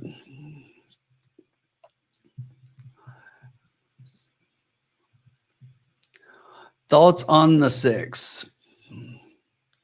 I did not have the 6 in my top tiers. I mean, obviously, coming in from the fairgrounds, been off for a little bit. Does have a few works over the surface here at Evangeline, but none of them jump off the page at me. And there are other horses I like a lot better here. The connections here, they're 0 for 7 for the year, 0 for 1 at Evangeline. The trainer coming off a layoff right now is 0 for in his last few. So a lot of zeros on that line for me. I'm all over the 3 here. The 3 is definitely my top pick. I do like the 4 as well. Still taking a look here, watching those exactas. Check the probables one more time. 3-4 is now the favorite over the 4-3. The 3-4 is 16-20. The 4-3 is 20.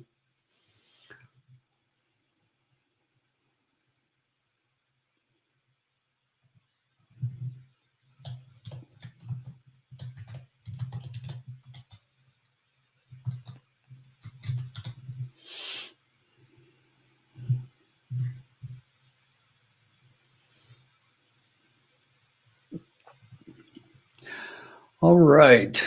I don't know how long they're going to take, so let's go ahead and give everybody time.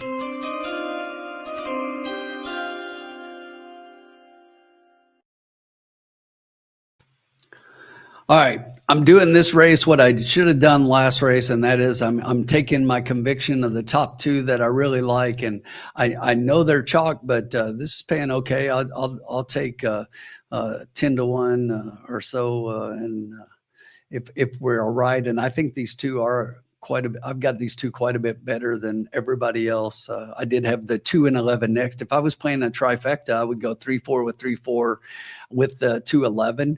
And then I might even back that up with a 3-4 with 2-11 with 3-4, just in case somebody gets between those 2. But that's typically how the format that I use for exactas and tries. I box my exacta and then I put those 2 in a try with a couple, 2 or 3 horses underneath. Sometimes back it up and put that 3rd place into 2nd and split it like I was just mentioning. But they're showing the 7 on the track. 7 looks okay on the track. I don't know why they keep showing this one 29-1. I couldn't get there to that one. Formula's got both the 7 and the 6 towards the very bottom of his chart. Even 2-1 on the 3, I think, is pretty decent flat price if we get that.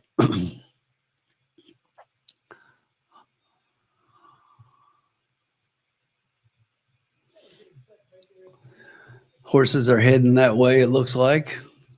We are a little delayed because of the scratch of the one.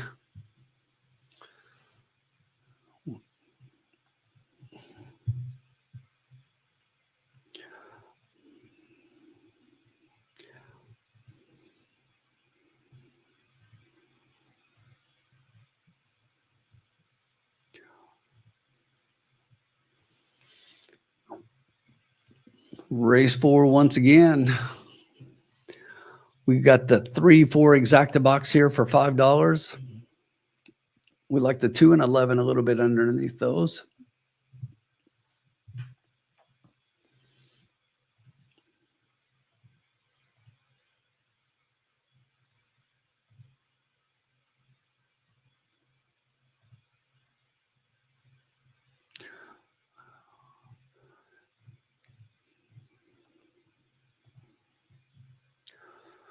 All right, had to get my wager in as well and make sure I'm betting what the lounge is betting.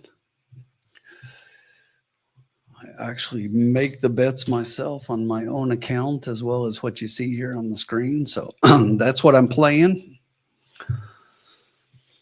Horses are at the gate. Still 128 strong watching. Drop a note in the chat. Let us know. Anybody in here for your first time? Got any first timers around? Let us know what you're drinking, or as El Hombre always says, or what you're having that's a little stronger than a drink, if that's your preference. We know Todd's normally on the mushrooms here.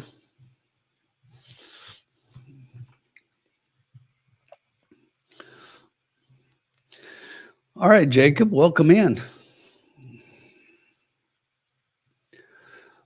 We are here every Thursday night in the cocktail lounge, somewhere between 6 and 6:30, depending on the track that we're playing that week. And we do have an announcement coming up pretty soon. We will be back this year for Assiniboia Downs. So in addition to the Thursday night cocktail lounge, this year we will be having, instead of Monday night lights, it looks like we're going to have Tuesday night lights. So we will be live every Tuesday and Thursday. Thursday for the cocktail lounge and Tuesday with Assiniboia Downs, Manitoba. If you've never tuned in for Assiniboia, you got to join us for Assiniboia. It's a lot of fun and a track that we do pretty well at. We'll talk about that here in a second. We're loading up here for the 4th. Let's get this 3-4 home.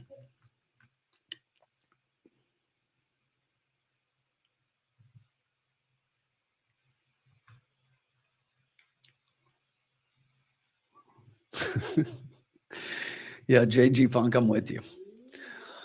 From the outside, the trio of horses out there, 10, 11, and 12 broke well. The 10 shows some early speed. Inside that one, you've got the 6 and the 7, but we're about 5 across the track with 5 horses vying for the lead. Down on the rail, the 3 and the 4, the 2 horses we've got are now starting to both from the inside position take over from the 5 horses across the track behind that one, which are 6, 7, 10, and 11. A little bit further back, it's the 8, the 12, and the 9 trails the field. The quarter, 22 and 3, pretty fast. Lost my bag. The 3 horse up front right now. The 4 horse sitting just off outside that one. Joseph H, the 11, starting to make a move, as is the battle face 10 horse. Further back about 3 lengths, the 12 is starting to get in gear, but still has work to do. The half 46 flat. They are flying up front. Lost my bag, still has inside position. The 4 starting to give way a little bit, but now looking for the inside room. The 3 is still right there. Lost my bag. We need to get that 4 going up the inside rail. A little bit further back is the 11 on the outside. The 4 looks to be losing a little steam. Here come the 11 and 12. The 11 and 12 are going to make a run. It's the 12, the one I talked about with all the momentum coming late. I think he's too late. I do believe it is the 3.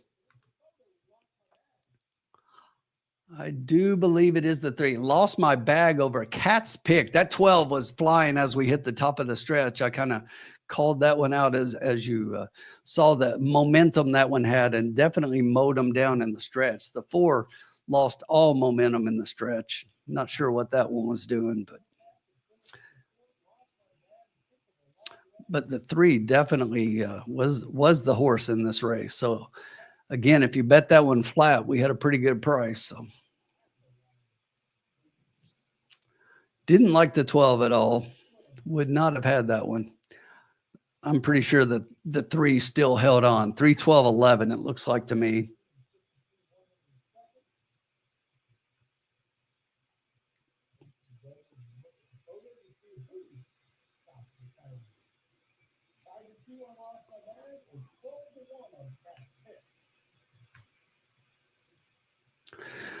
Five to 2. Jen, I think you're good. Jacob said he had the 12-3 exacta. Did you have it backwards or just 12-3? Because I think the 3 held on. I really do. I think the 3 has got it, Jen. I don't think the 12 got by him until well after the wire. It is the 3. They just called it. So the 3 does hold on. 3-12. Way to go, Jen. We should have been betting flat. I mean, we're like right there. Yeah, they definitely are, Mike. Horses are kind of closing a little bit tonight. Although Speed's doing well. Speed's been right there. I mean, we got nipped once and then we held on once, but the Speed is right there. 3, 12, 11, and 9. That 9 came out of nowhere, but the 11 and 12 were both right there. And the 4, who was the favorite, faded again off the board. So favorites aren't doing well. We'll keep that in mind for the next one. We'll move forward one more race and see how it goes.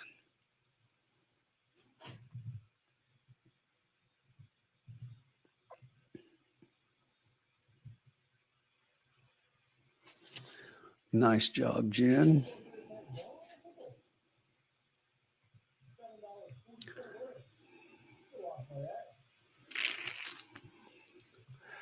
So close, Jacob. That's pretty much the way our luck has gone so far tonight. We've had them backwards and had a horse split our trifecta, and we've been right there all night long.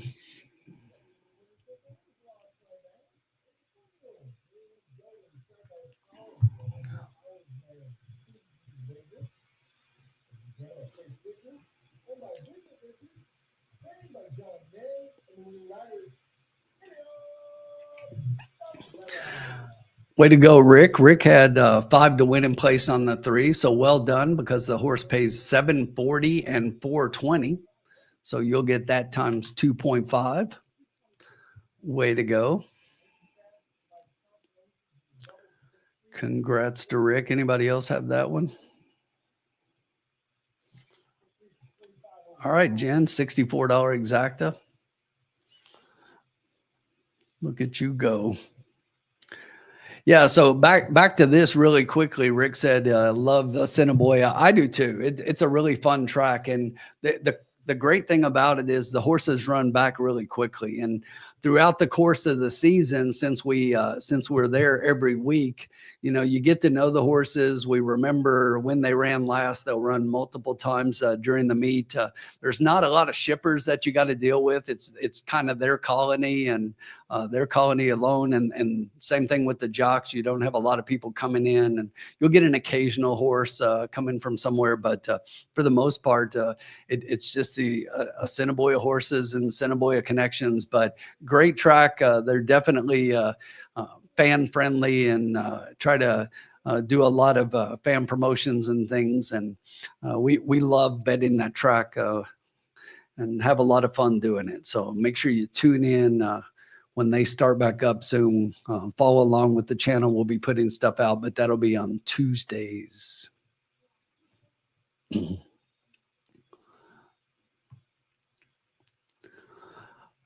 Rod, always good to get a single in your horizontals. I totally agreed with the 3 being a single there. Had a strong opinion on that one as well. Mike, you say Turfway is better than everything, and you are wrong. I love Turfway, but I love Assiniboia. Assiniboia is so much fun. I love that track.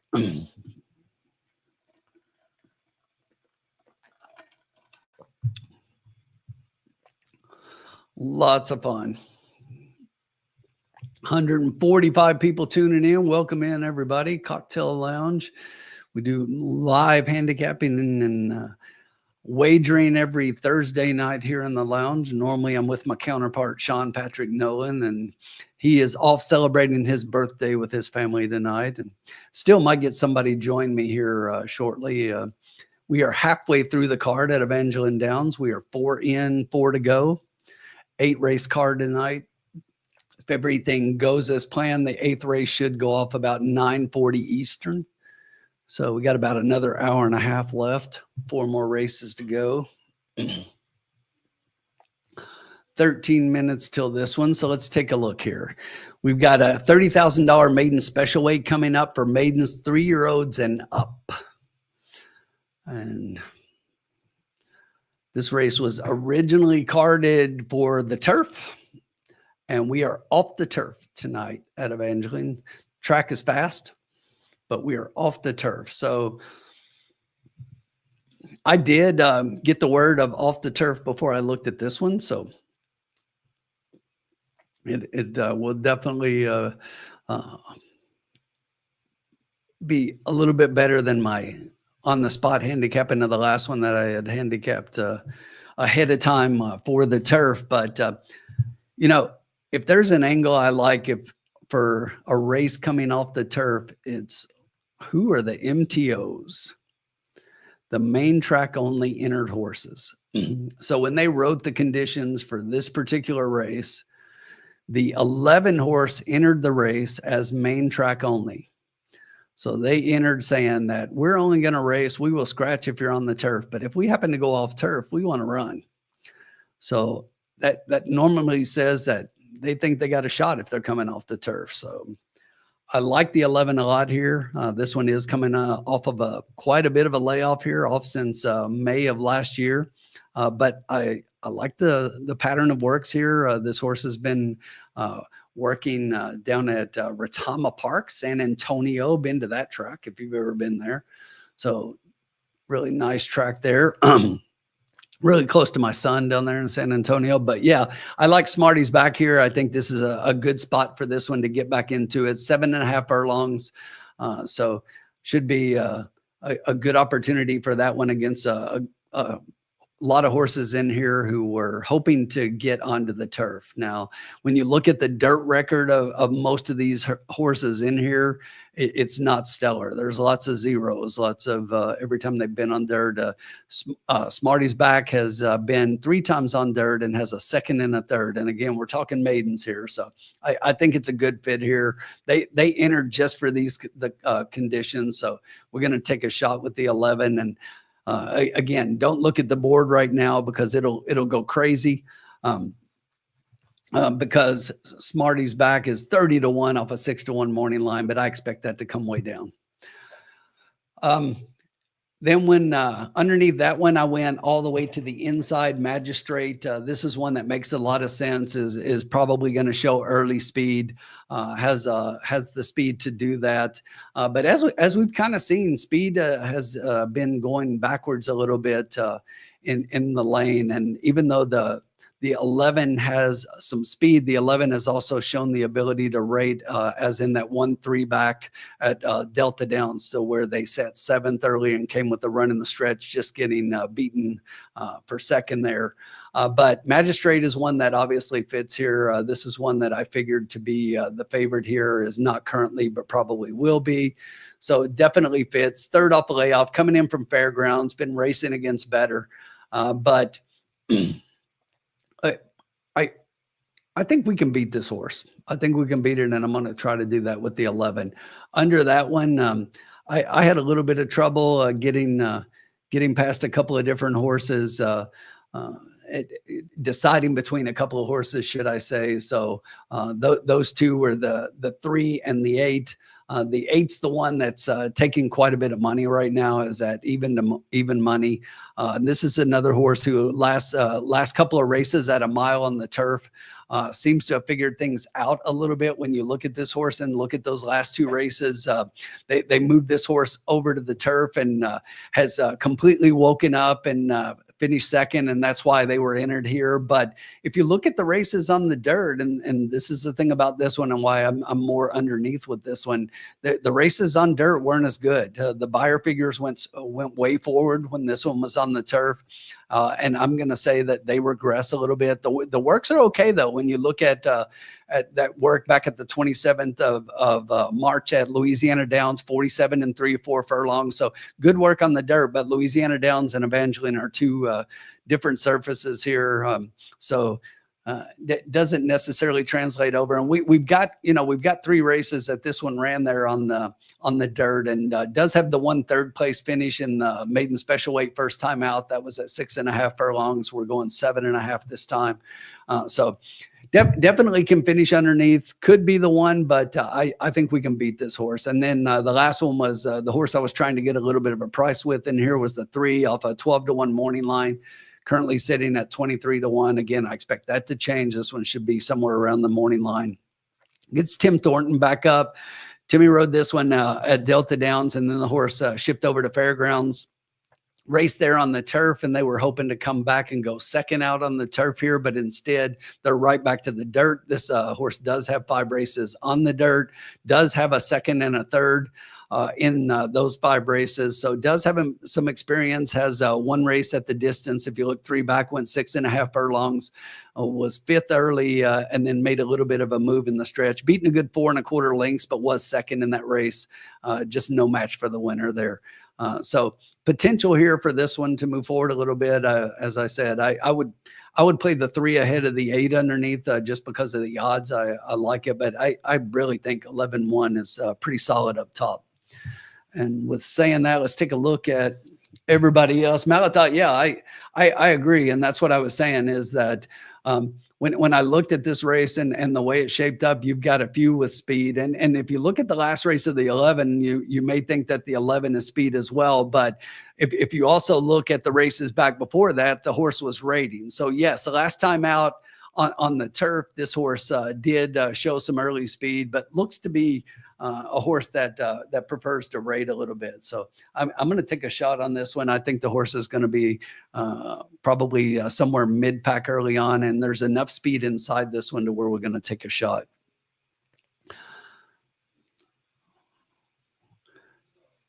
Just hit Hollywood. All right.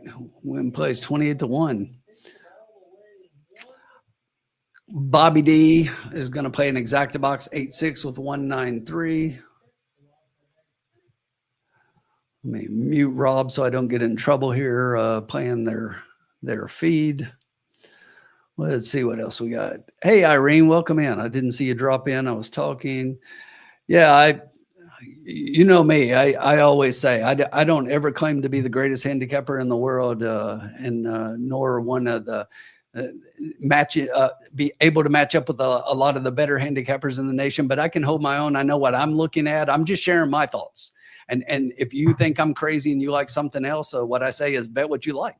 You know, the thing about this game that's great that I love is for your ticket to win, you need my ticket to lose.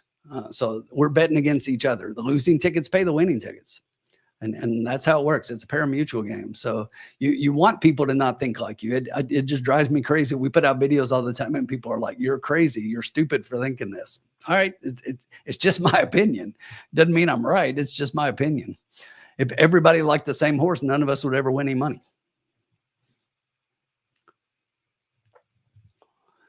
We would actually lose money if everybody liked the same, because the track would take their cut, give a bunch of money to the cause. Don't get me started.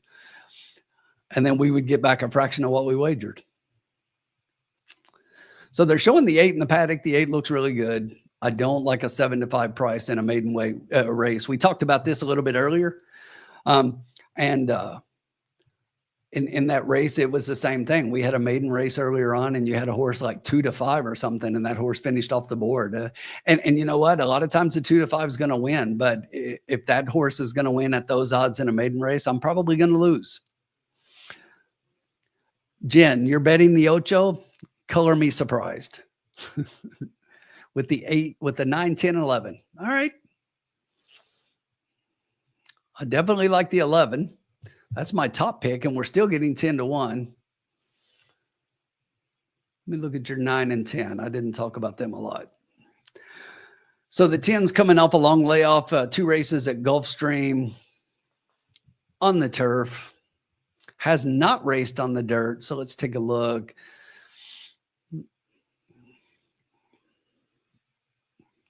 Obvious works over the dirt, but nothing that screams on me. Yeah, I like the 11 as well. I mean, I'll say this: you got Brett Brinkman and Tommy Pompeo, so you got good connections on the 10. You can never count them out for sure. They're about 11% together. And then film at 11, the 9 horse. Yeah, this is one I kept. The number's really weird to me because it's like when we went from a maiden special weight to a maiden 30 to a maiden optional claimer 50. You know, we are going from a sprint to a route off the turf to a sprint on the turf. It's just like this horse is just like all over the place. I don't know what this horse likes. This one's hard for me to get a gauge on here. So what's up, Colin Sheehan in the chat, everyone? The Emmy nominated Colin Sheehan.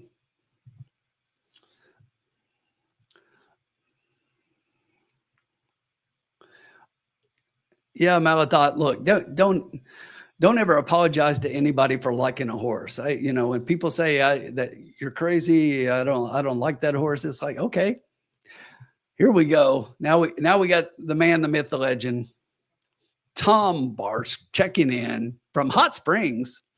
Had a good day at Oakland today. Friday and Saturday at Oakland. I'll be at Churchill Saturday. We got Derby draw going on, Tom. We're drawing the post positions now. So can you start handicapping the Derby yet, Tom, or are we still waiting?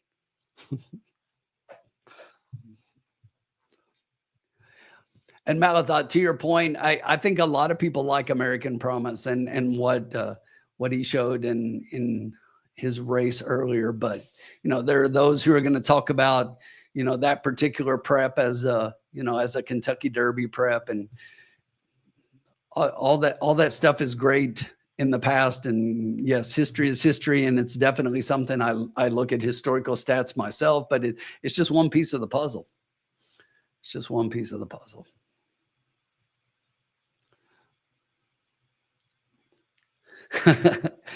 I forgot it was draft night. You are right, JG Funk. So I've totally forgot that it was draft night, and we kind of modeled as you can know, the pick is in kind of thing that we do when we put up our wager. We kind of modeled that after that sound. Stole their soundbite. Yeah, I'm not going to argue, Malathot. Here's the thing. It's just like I was talking about in a race earlier, is that a lot of times you look at horses and I look and I'm like, okay, I can make a case for 5 of these to win the race.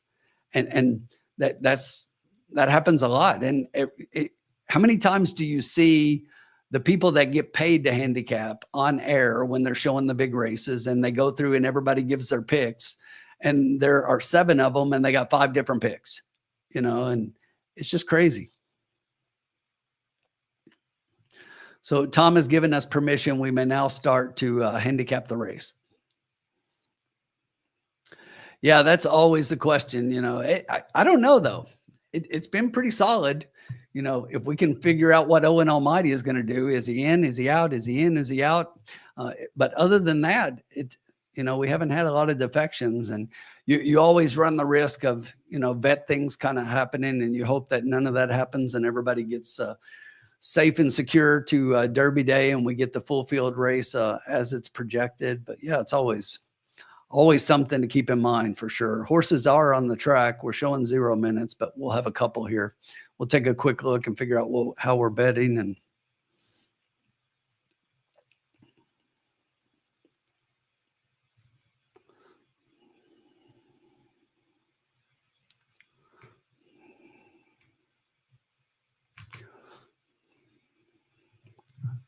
I've got an idea.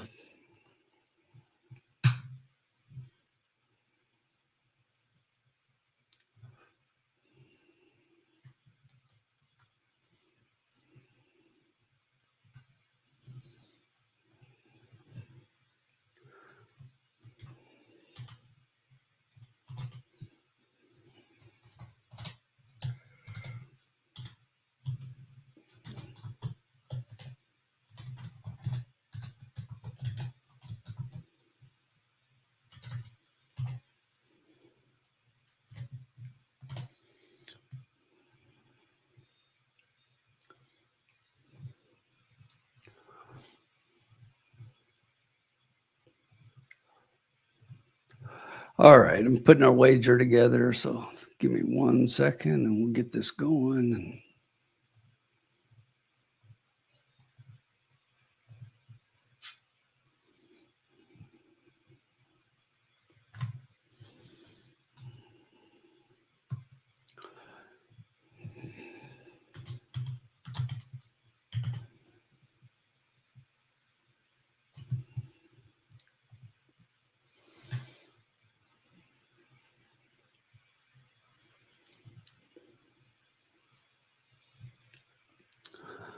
All right.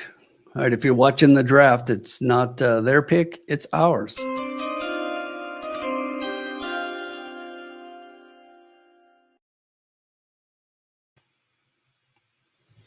All right, here you go.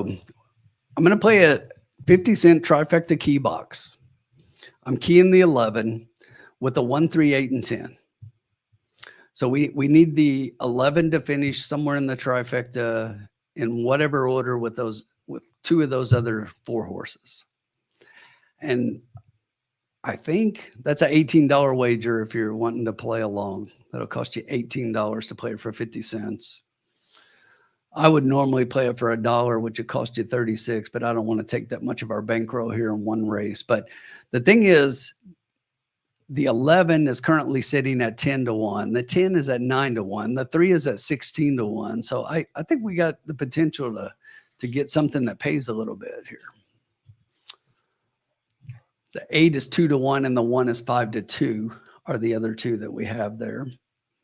But I kind of like that one. What do you think? Anybody playing along?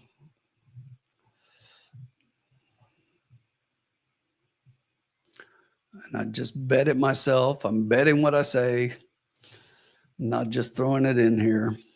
Take 18 off the bankroll here.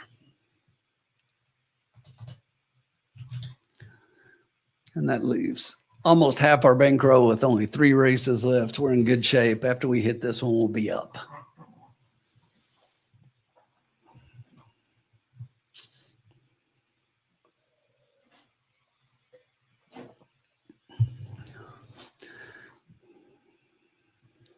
Who's back, Todd?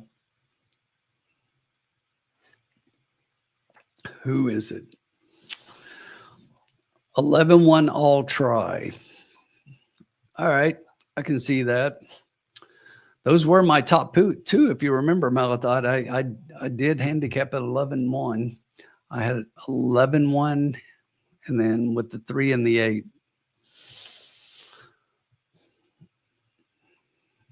So good luck to that one. I think that one's pretty solid.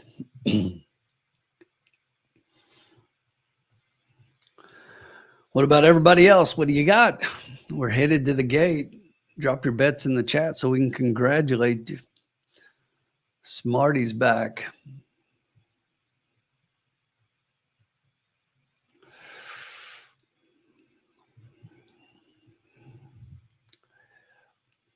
$11 looks scary. What are you talking about, Todd? 11 looks awesome. 11 to 1.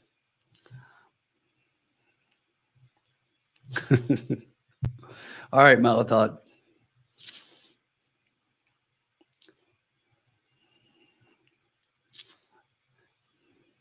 What are you going for, Jen, for 350? Oh, 350 for that exacta?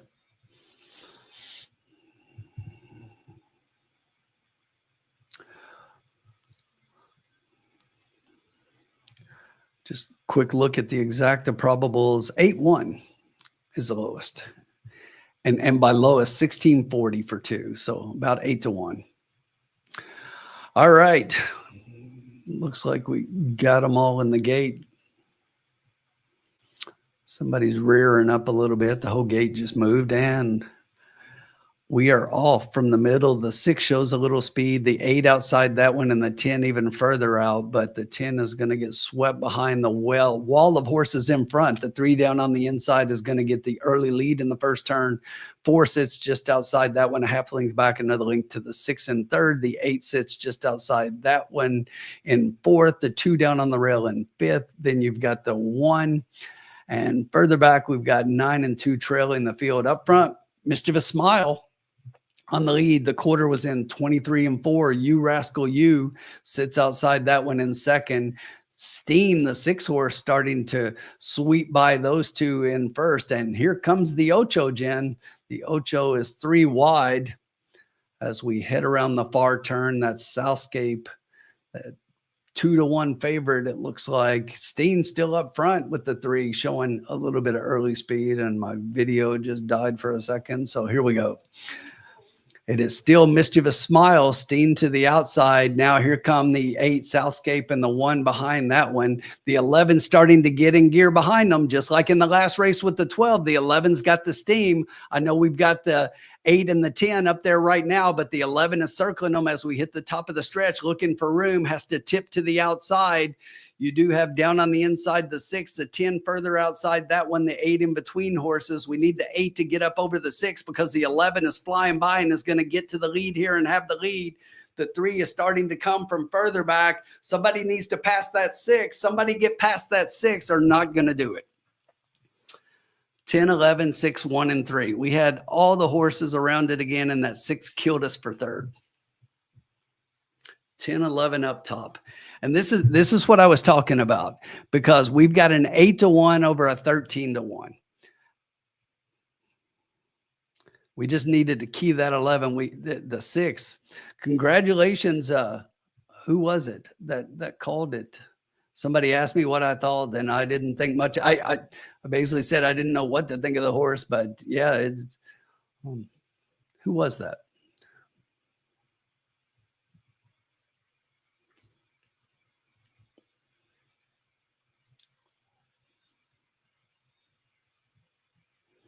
Trying to find it here. I know somebody was asking me about the 6, and this is why I say mine's just one guy's opinion. The horse did just finish third, but somebody was looking at the 6. Rick Alford was on the 6, but there was somebody. JG Funk said he likes the 6 too. There was somebody else. Groundhog, I didn't see you pop in. Welcome in.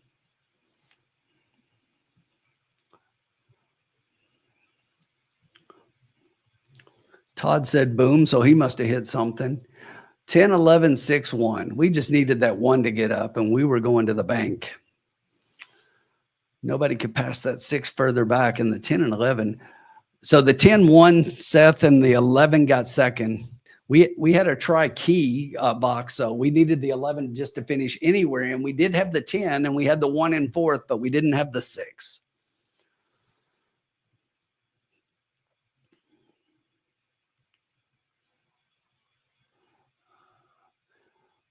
All right, Irene, I see you there. So we didn't hit our try. We just missed that in third place. We had the top 2 and would have paid well, but you are going to get place money on the 11 at 13-1. So probably still profit a little bit even.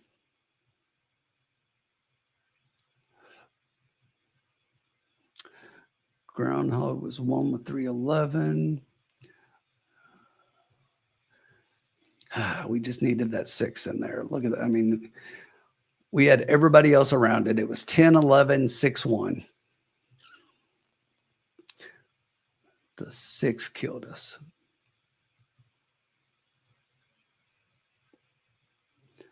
I'm still going crazy because I can't remember who was it that asked me about the 6.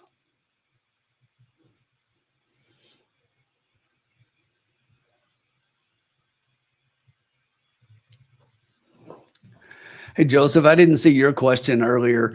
We pick one track. There are others running right now. I can tell you Chucktown's running. It looks like, who else is running? That might be it right now. But no, Penn National is running. Remington's running. Sam Houston is running. But we pick one track and stick to it. It's really hard to bounce around and do it any differently. We have chosen Evangeline as the one we typically do in between. Normally it's Turfway all winter, it's Woodbine all summer, and then there's always a couple weeks in between to where we're looking for tracks to play while those two horses have a little bit of a gap in between them. objection between the 10 and the 11. So Irene, let's hope that they change the order there and give you that 11 to win. I hope that for you.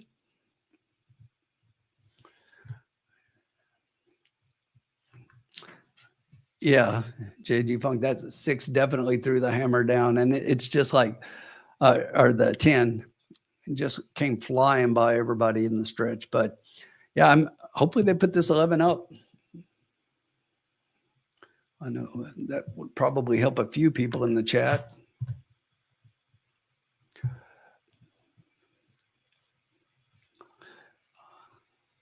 So let's see what they say. I'm trying to look at it here.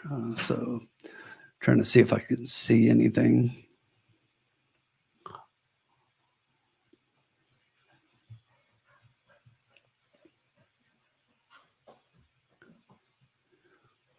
So there's space between them. I don't even, it's got to be earlier than this. They're showing the stretch run late, right just before the wire, and it's got to be earlier in the stretch, because at that point there's absolutely nothing. It's official. No change.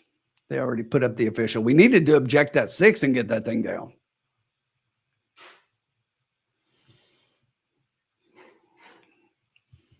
Oh, no. They had put official on the board out there, but they just popped up. No, it does say official. Okay, so official. So 15.20 for the place on that 11, though, Irene. The 10 pays 18.20, 11.40, and 6. Smarty's back 15.20 to place and 6.40 to show. So good place money there on the horse. Yeah, he did. They already posted it official. So official order of finish 10-11-6-1. Darn, that 6. Just split our horses. That's the second try tonight that we've had split, and that would have been a big one. So let's see. But here's what I was talking about, guys, with the numbers here. The trifecta for 50 cents, right along what we were paying, $253.60. Kills me.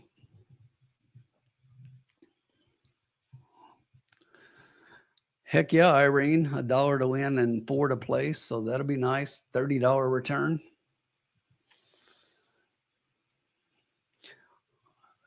All right, folks, we are all around it.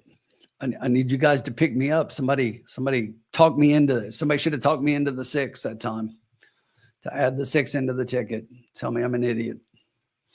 And I should have added it, because we should be cashing that $253. We had all those horses.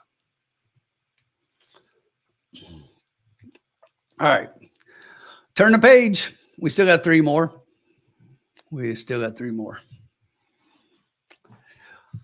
As long as we got money in the bank and a race left, we are just fine. You're telling me there's a chance. Definitely a chance. And here's the thing for this one. So let's set the page here.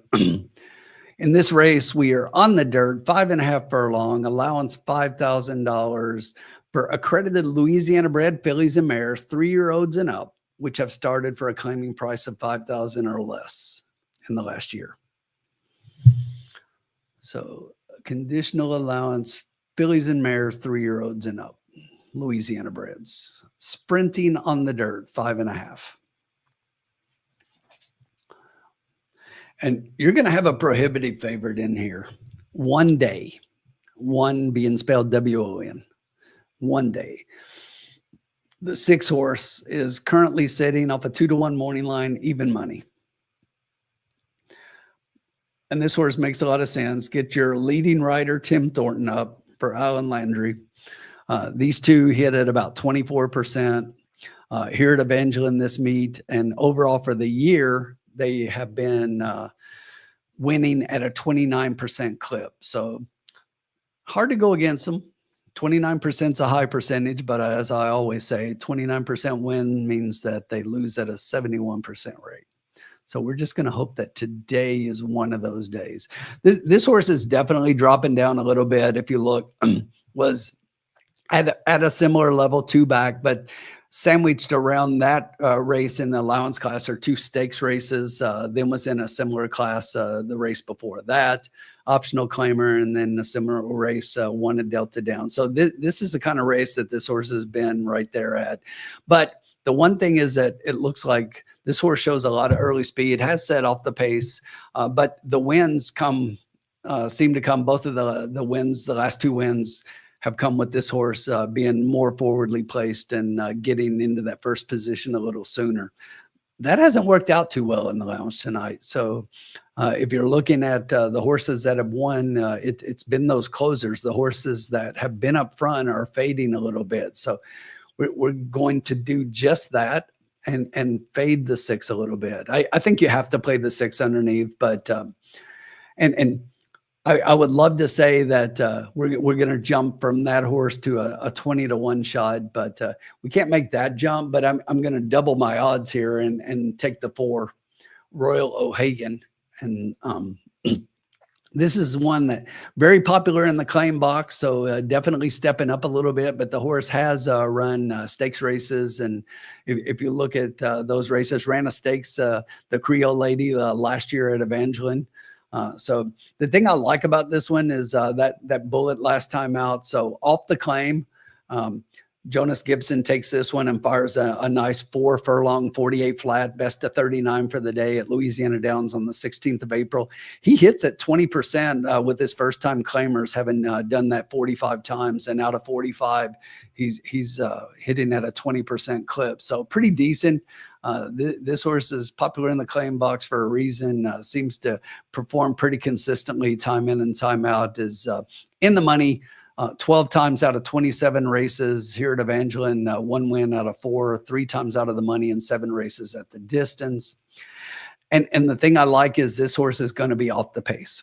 The kind of thing that we've seen tonight that seems to be paying off a little bit. I think this one is going to set first flight off and going to get first run at the leaders, who most likely will be the 6. So I definitely think it's those two and a bit of a gap behind them. After that, you can make a case for a lot in here. So I'll do that for the 3. Off a 9-2 morning line, currently sitting at 7-1. This is a horse coming in from the fairgrounds, but I like the record at Evangeline, 5 out of 8 in the money, and 4 out of 7 at the distance. So definitely a horse that seems to perform under the conditions. Looks to fit in here. Ran in this at this level a couple back at the same distance at the fairgrounds. Ran a decent 50 speed figure, which they improved last time out. But that was at the distance. We're showing early speed and faded to hang on for a piece and finished 3rd, beaten 3 by a couple of the ones in here. One of those being the horse that just beat this one day, the horse that's favored. So this horse is sitting at 7-1 and finished just behind one day in that race. So I like this horse to be able to finish just as close to those in this race as well. So we're hoping that we can get those two. And then the next one, if I looked at a 4th, it's one more that was in that exact same race. This is actually one that won that race, but won it at a little bit of odds. If you look, Sienna Breeze, the number 5, that won that race against One Day and Copper Moon in the last time out, but was 13-1. So definitely wasn't anticipated to win. Got the right conditions. The speed figure was a little bit low for the race, so kind of set up for this horse a little bit the way the race played out on the track that particular day. But if you look when this horse has been up, has been a part, has definitely been in the money. Has a chance here at Evangeline. Has 7 second and thirds total. 7 times has been second or third out of 11 at Evangeline Downs. Never has a win. So even though beat those 2 the last time out, I'm playing against for the win. I think is definitely an underneath possibility, and I'm thinking more like 3rd. I really think that in here the 4 and the 6 kind of stand out. What's everybody else got? What do you think? Let me know. 4-6, 6-4.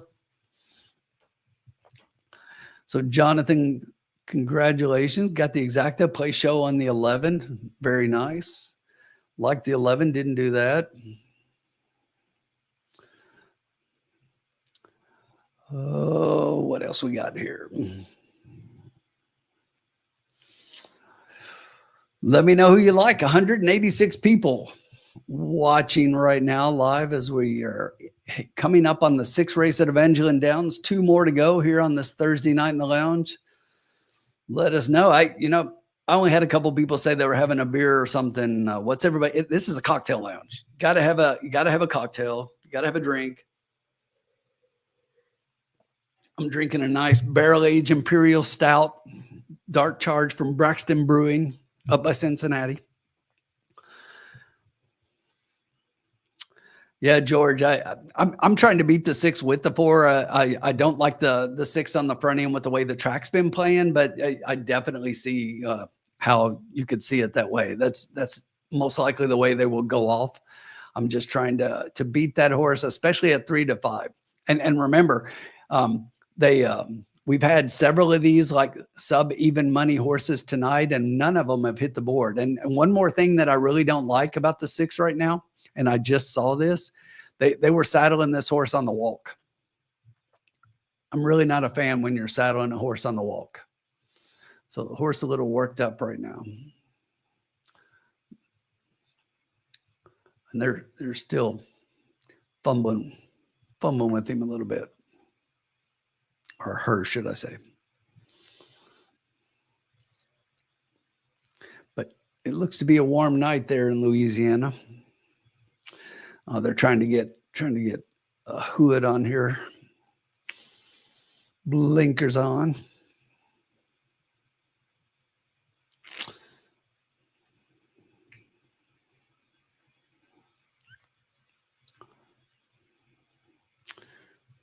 She's not happy about it. Let's take another look here. Is this first time blinkers? Nope.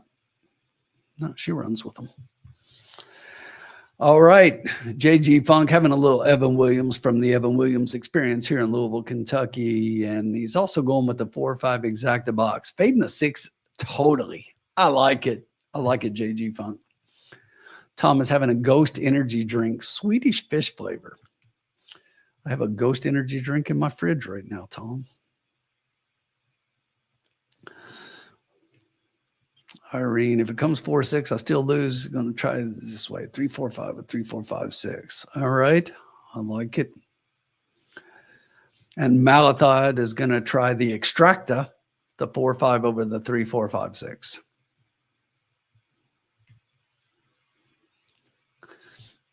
That Extract is a new wager for those that are not familiar with it.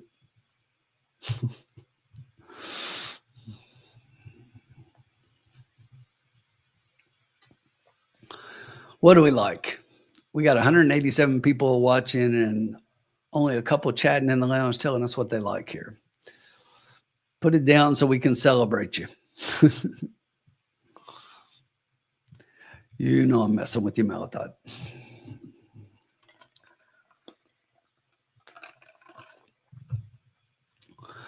All right, let's see where we're at. 6 minutes to post. Current favorite is still the 6 at 3-5.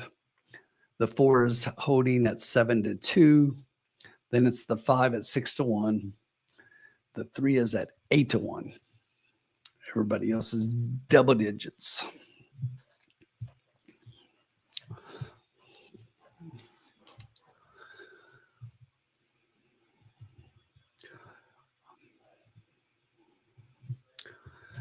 Anyone got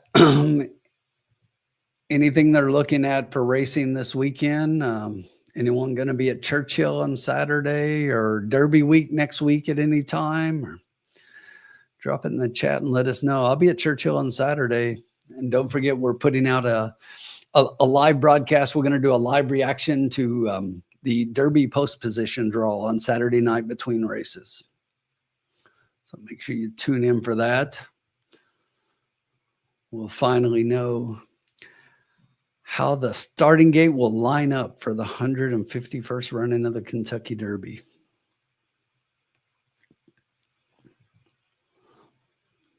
Travis and Taylor are coming to the Derby. Marv is going with a tri-part wheel for 50 cents, the 4-6 with the 1-2-4-5-6 with the 1-2-5. I get a lot of those horses. Throwing that one in at 35-1. I like it, Marv. Bobby D is going to play a 3-6 with the 2-5-4-8 exacta. Going with the 3 over the 4, huh?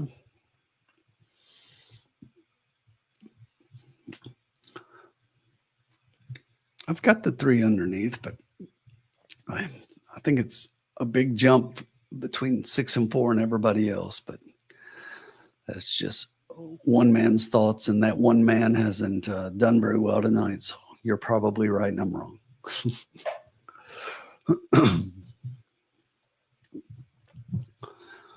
All right. What's everybody else got? Who you like? This is your last chance in this particular race to play a pick 3 if you want to pick 3. Tom said he also likes the 3 coming back at Evangeline. Yeah, I talked about that, Tom. He was one of my underneath picks, but 5 for 8 at Evangeline in the money, 2 wins. Definitely is normally a part. I like the 3 a lot more than the 5, as I was saying. And right now the 3 is 6-1. The 5 is also 6-1, but the 3 is definitely more for me than the 5. The 5, yes. 6-4-3 is a way, or 4-6-3, excuse me, is the way I had it. They're showing the horses out on the track right now. There is the 3. Aubrey Green up. She's been riding pretty well the couple of weeks we've been here at Evangeline. Brought home a couple winners. Here is Royal O'Hagan, the 4 horse, currently at 9-2, a 9-2 second favorite. If you get this 4 to 5, 6 horse out of there, it looks pretty attractive. The 5 at 6-1. There's your favorite. Timmy Thornton up on 1 day for Alan Landry, 4 to 5. The 7 Commercial Flash, Emmanuel Nieves, 12-1. And on the outside, that would be the 8, Debbie's Passage, Jose Luis Rodriguez. Still 4 to 5 on the 6. I don't like sub even money on that one.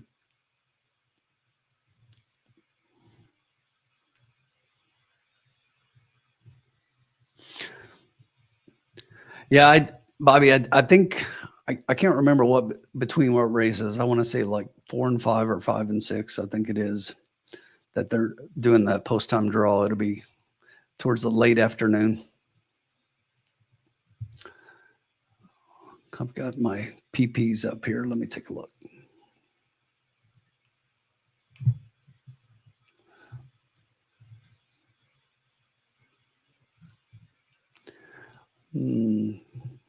Churchill, first post is at 5.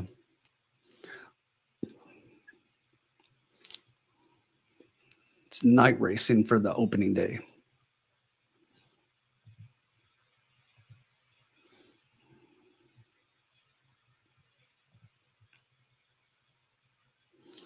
$7.15. So $7.15 would put it, yeah, and they've got an extended break. It's between 5 and 6.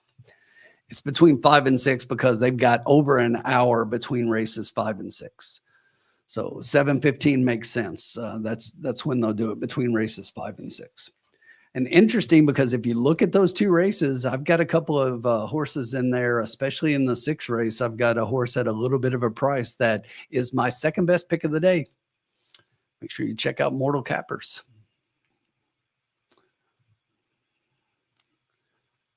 And I got a bet in the race before that, Horse on Top I really like as well.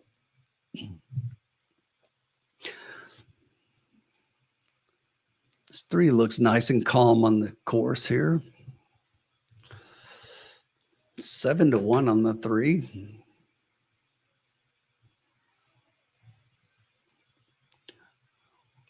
Definitely one that you have to include in the money with this horse's record at Evangeline.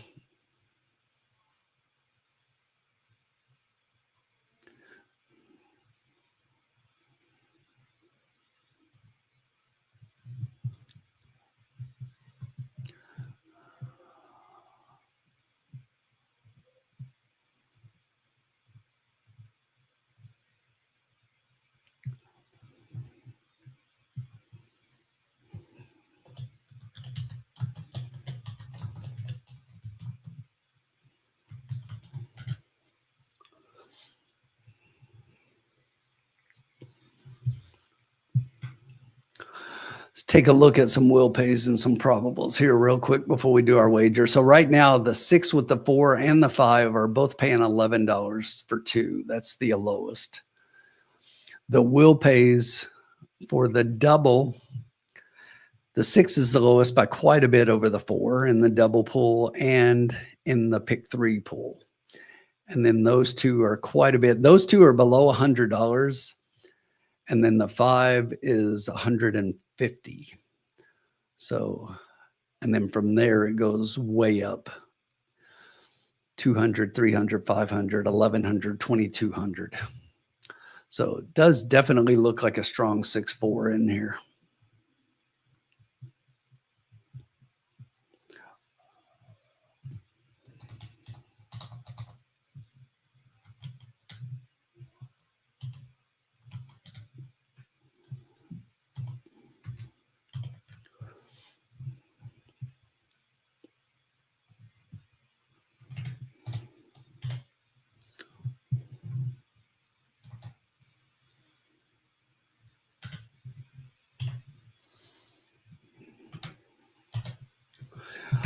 All right, let's do this here.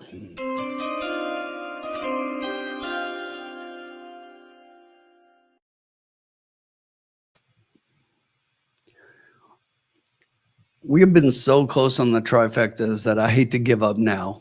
And I think that this is a stronger opinion. So I'm going to play a $2 trifecta, and I'm going to play the 4-6 with the 4-6, and then with the 3-5. So that'll cost you $8. It's only an $8 wager. We'll give that one a run here as we're loading up.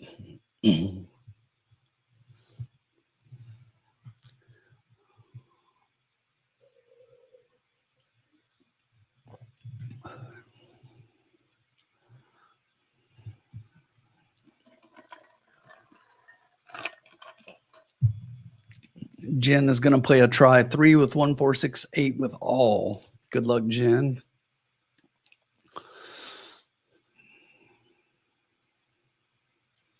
We are loaded up.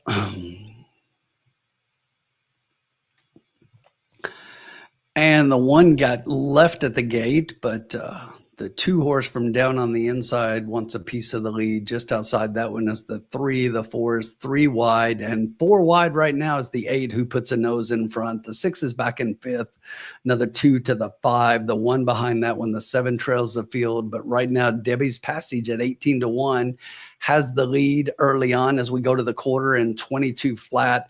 Here comes Royal O'Hagan, the 4 horse, just outside that one, putting just a nose in front as we head to the top of the stretch. A little further back, you've got the 6 horse One Day starting to make a move on the top pair.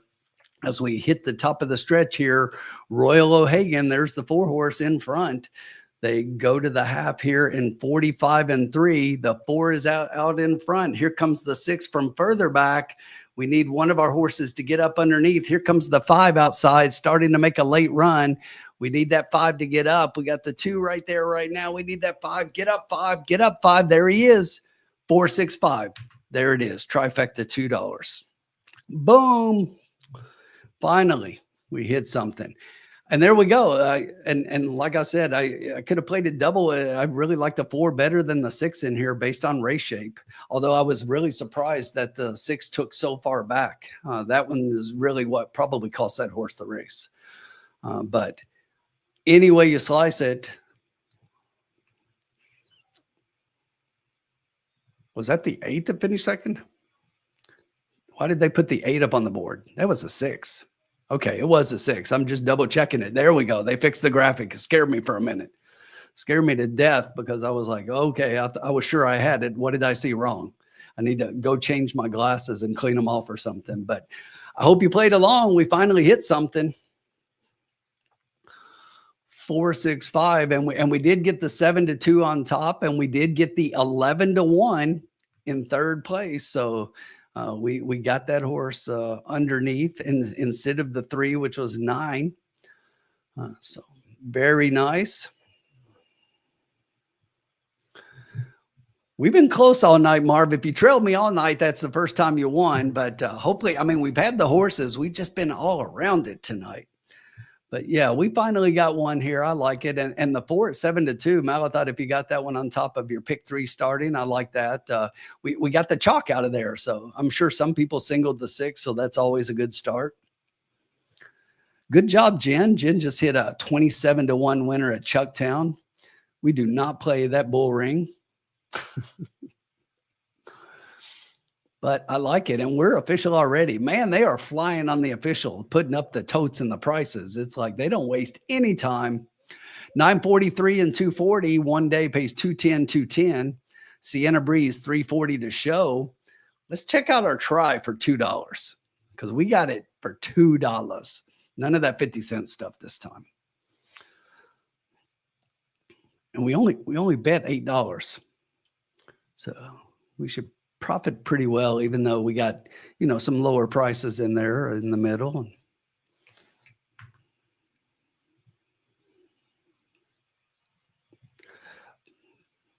And I can tell you, I didn't see it on the screen, but I just pulled it up in my ADW because, as I said, I bet it $46. I got back $46 for that $8 wager, so a profit of $38.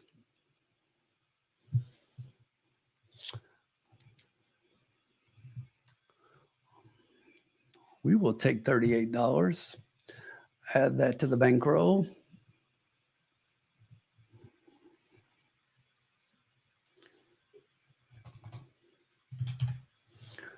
So we're getting back up there a little bit, back up to 87.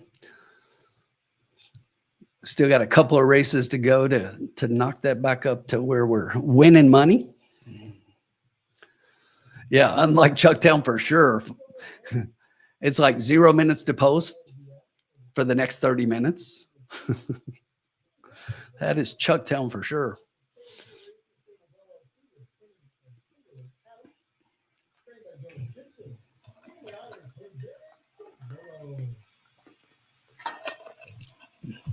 All right. Post if you hit that one. Hopefully you tagged along.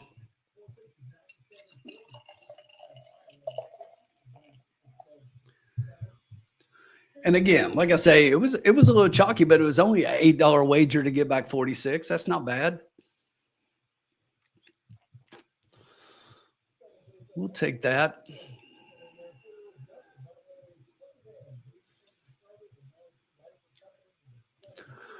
Now we just need to keep that momentum going.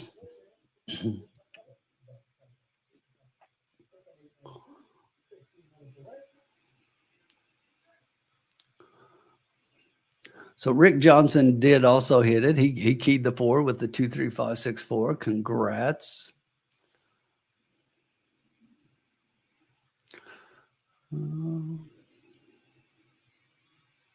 Trying to see if anybody else posted it up here.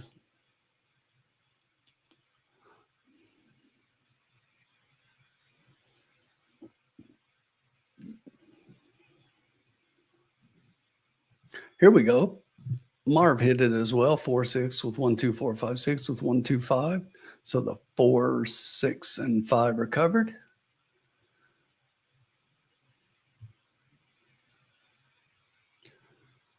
Malathot, $5 extractor, 4 or 5 over the. So he had the 4, 6 covered as well.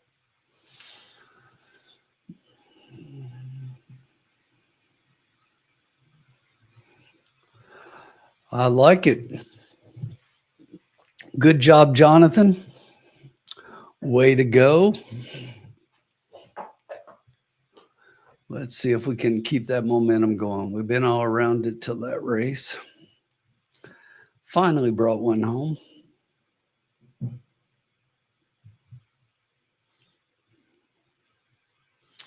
All right, we got 15 minutes to post. I'm going to take a 30-second bathroom break. I'll be right back. Talk amongst yourselves.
And we're back. All right. Yeah, George, let's keep the momentum going. Keep it rolling.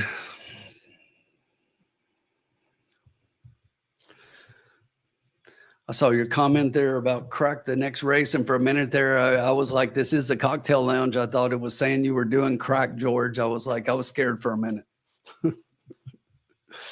We've had crazier things happen in the lounge. No, not really. Maybe. All right. 12 minutes to post to race 7. Let's take a look. Let's go through that one. Race 7 coming up is going to be on the dirt, 7 furlongs, allowance 31,000, non-winners of 1 conditional, fillies and mares, 4-year-olds and up, which have never won a race other than maiden, claiming, or starter, or which have never won 2 races. And in this field,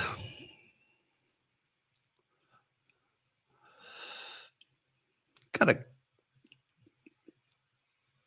3 or 4 of them have multiple wins, and the rest of them have a single win.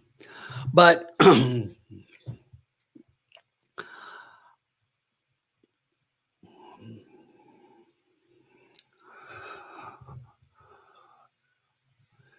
let's see where we're at.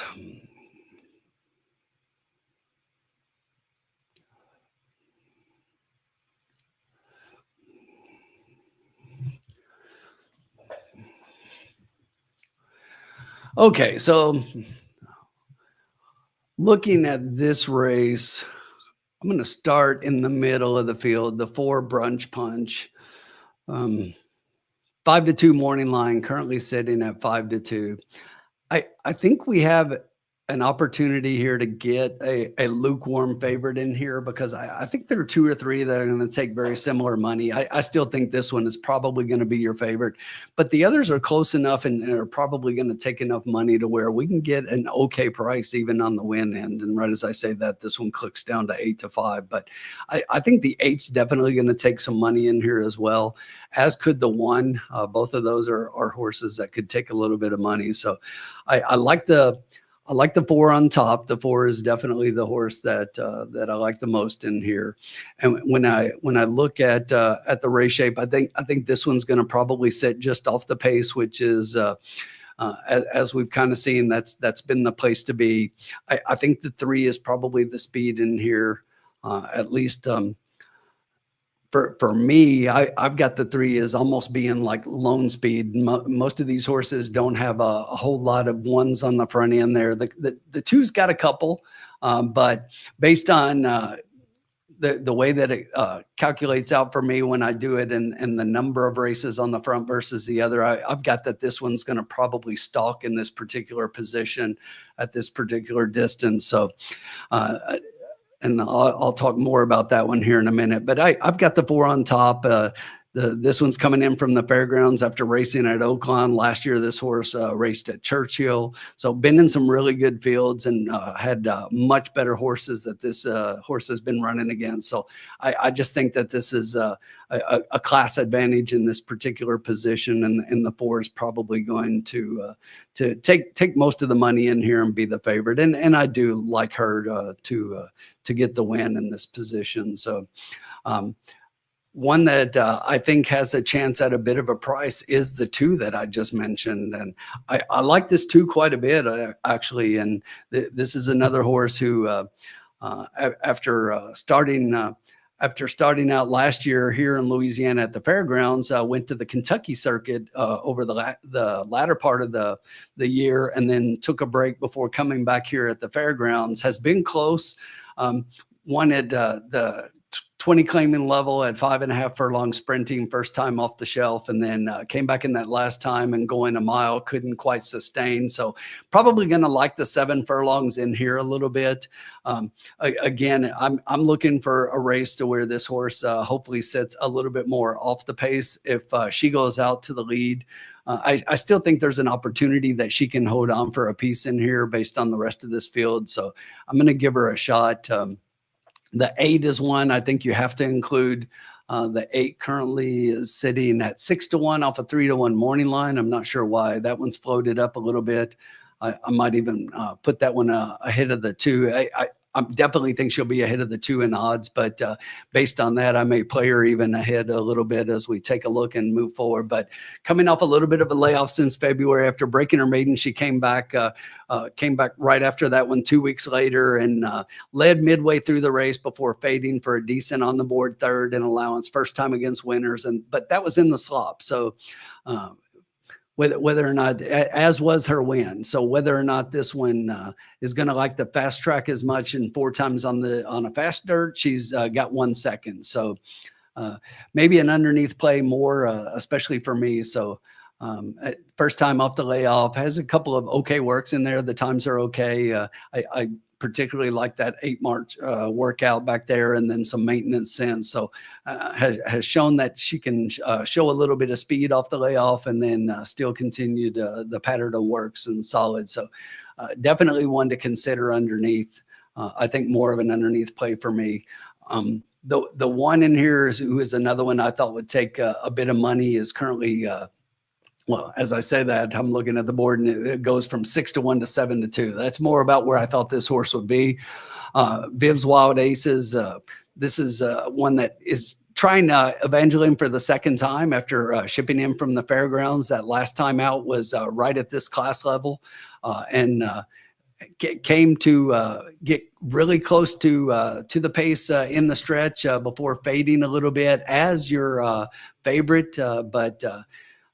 In that particular race, it did set up for closers a little bit more. So we will see if this second time over the surface, getting a jockey change here from Rodriguez to Barrera.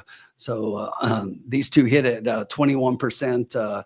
The jockey trainer combo, so pretty decent connections there, and that's the win percentage, and I've got it more as an underneath play, so decent chance of hitting in the money here. And then if I threw in one more, and I thought I would get a little bit more of a price on this one, but the 9 on the outside, I would say is probably the horse that may be closing the most, and based on the track, maybe that moves this one forward a little bit, which is something to consider as we take a look at the horses.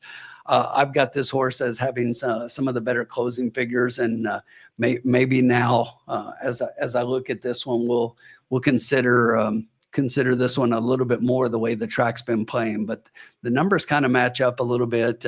But the thing about this one was kind of that every other race kind of thing, although the races kind of changed in the middle. But Ben Curtis was on this one at the fairgrounds, and if you know Ben and have seen him racing at Keeneland, he's riding his butt off and doing pretty well up in Kentucky right now. So he thought enough of the horse to get on her. So maybe she's not without a chance here, currently sitting at 6 to 1.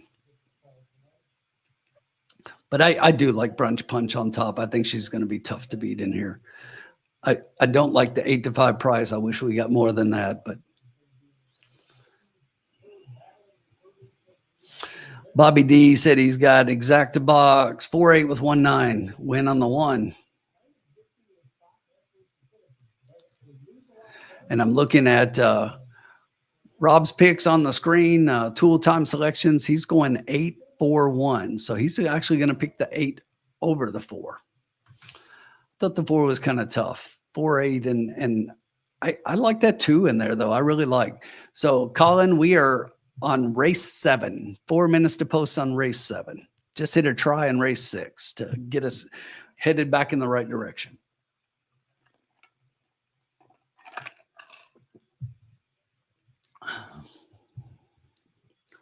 Let's do it. Run through it and see what you got. Let me know. They're getting up in the paddock, or as we like to say, riders up!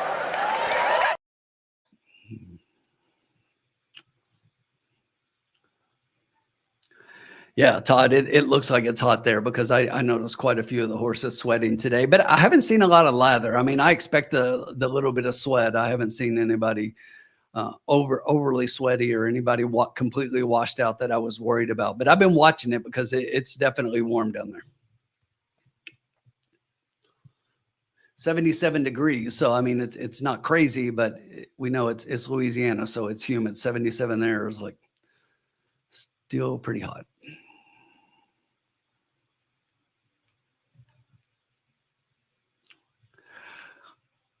So our 4 is kind of floating up a little bit. I do like that. We are up to 2-1. I think that's a good price for the 4 horse. I like that a lot. The 8 is 3-1. My 2 is 5-1. The 1 is 5-1. So that's my top 4. 2, 3, 5, and 5. Joel Dominguez is on the 3 horse. He just hit the track, or she, should I say. The 4 horse, Brunch Punch. There's your favorite. Looks really good. And, for being a darker horse, she doesn't look extremely sweaty. So I like that. 5 looks super calm, almost asleep. Sharper Gal, the 6.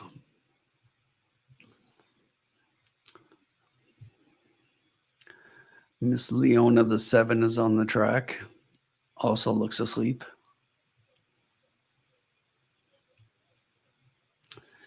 Beautiful Mischief, the 8 horse, Tommy Pompeo.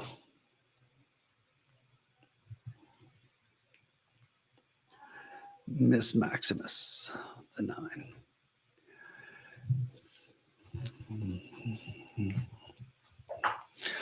Colin said 1, 2, 4 exacta box. Colin has lost his mind.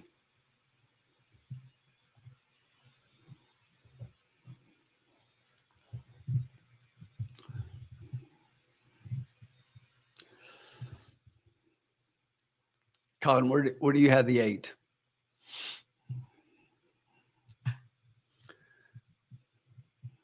I would not want to leave the 8 out.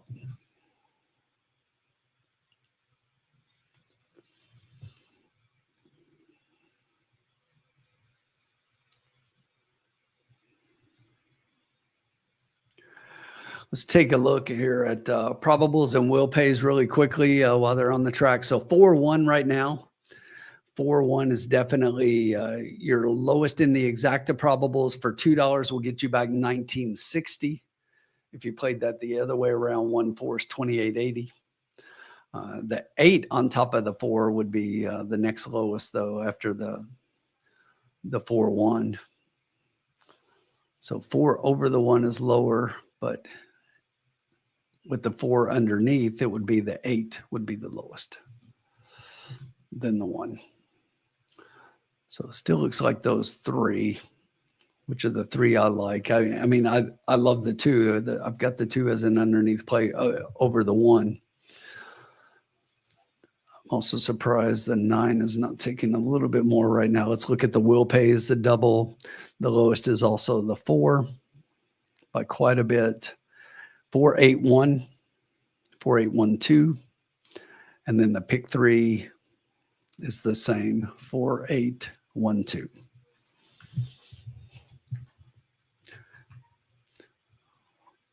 So pretty much all around what we've been saying.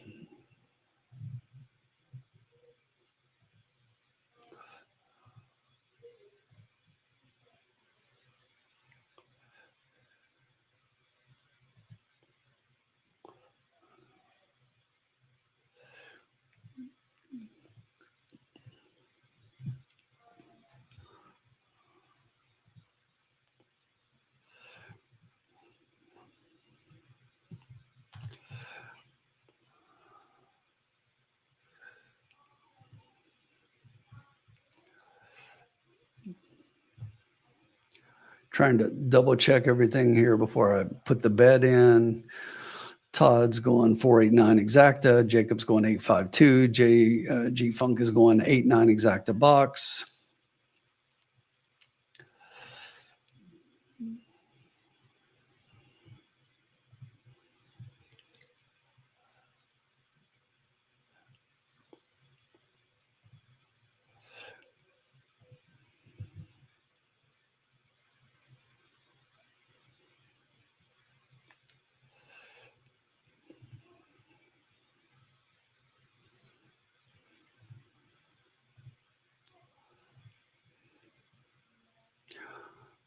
All right, I'm conflicted here, so.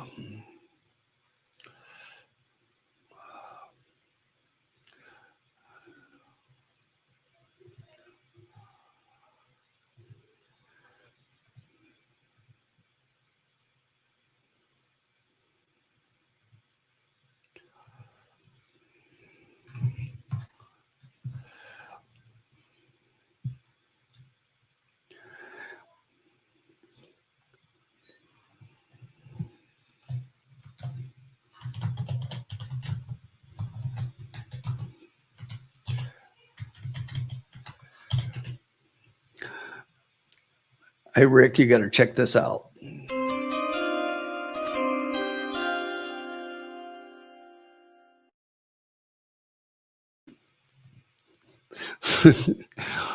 So it was funny. I'm typing this in and looking at the pick, and I look up, and Rick just posted the exact same one, and I'm like, did I hit enter?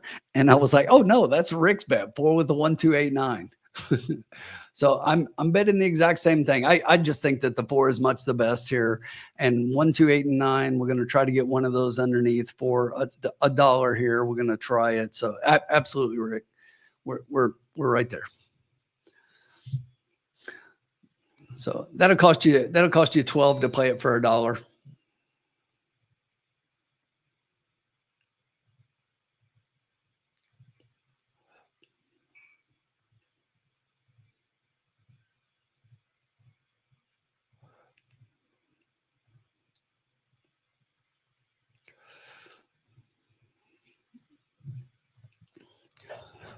Not too bad. Horses have reached the gate. They're just behind. Start loading up here for the penultimate race of the night at Evangeline. George is going 1-4 with the 1-4-8 try. All right, good luck. 4 with the 1-8 exacta. Irene's got win place on the 1 and Keen the 1 in the try with the 2-4-8. Good luck, Irene. And Marv is going to play a double 1 with the 4-6.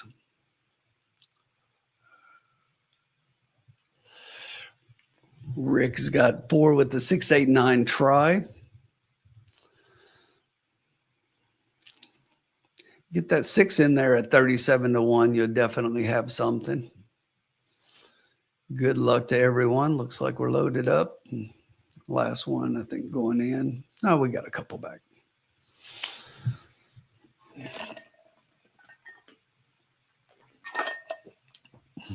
Strike the 7. If you got the 7, cancel your bets. 7 just busted through the gate. That's an automatic cancel the bets with 7 for me. My horse goes through the gate, I am taking it off. Hit the cancel button on all those bets. Luckily, we don't have that. Yes, sir. I got your formula coming right up.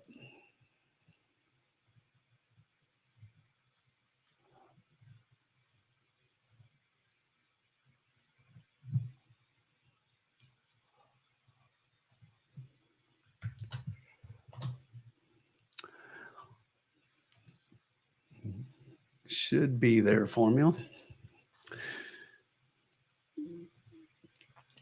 They're probably checking the 7 out, make sure the 7's okay. It looks to be loading back in, so I guess it's been cleared by the track vet. Looks like we're all loaded. And good break on the outside for the 9 and the 8. Coming up on the inside rail. The horses are going to make those go extremely wide down the backstretch. The 4, the big favorite, going to take out to the lead here early on. Brunch Punch is out there at 7-5 over a wall of Miss Leona in between horses. Second, Dixie Morning down inside is currently third. Beautiful Mischief outside. All of those 2 down on the rail, starting to make up a little bit of ground between horses. The quarter 22 and 3. Brunch Punch looks comfortable up front. They are closing the distance a little bit, but I think this one's under a hand ride and should have plenty to go. We will see, but coming up, starting to make a move outside Dixie Morning there. That is Beautiful Mischief. The 8 horse looks to have some serious momentum here. Brunch Punch better have a little bit more. And with a half of 45-3, that's questionable, but we hit the top of the stretch. Let's see what Brunch Punch has got. Is she definitely the best? It looks like it, because she is opening up and she is pushing away. And just behind that one, we've got the 8 and the 5 right now. We definitely need some other horses to get going over that 5. And it's not going to happen. It's going to be 4, 8, 5, 9. And once again, we're split with a horse in third. Dixie Morning at 41-1 gets third place. But it was all 4, 8.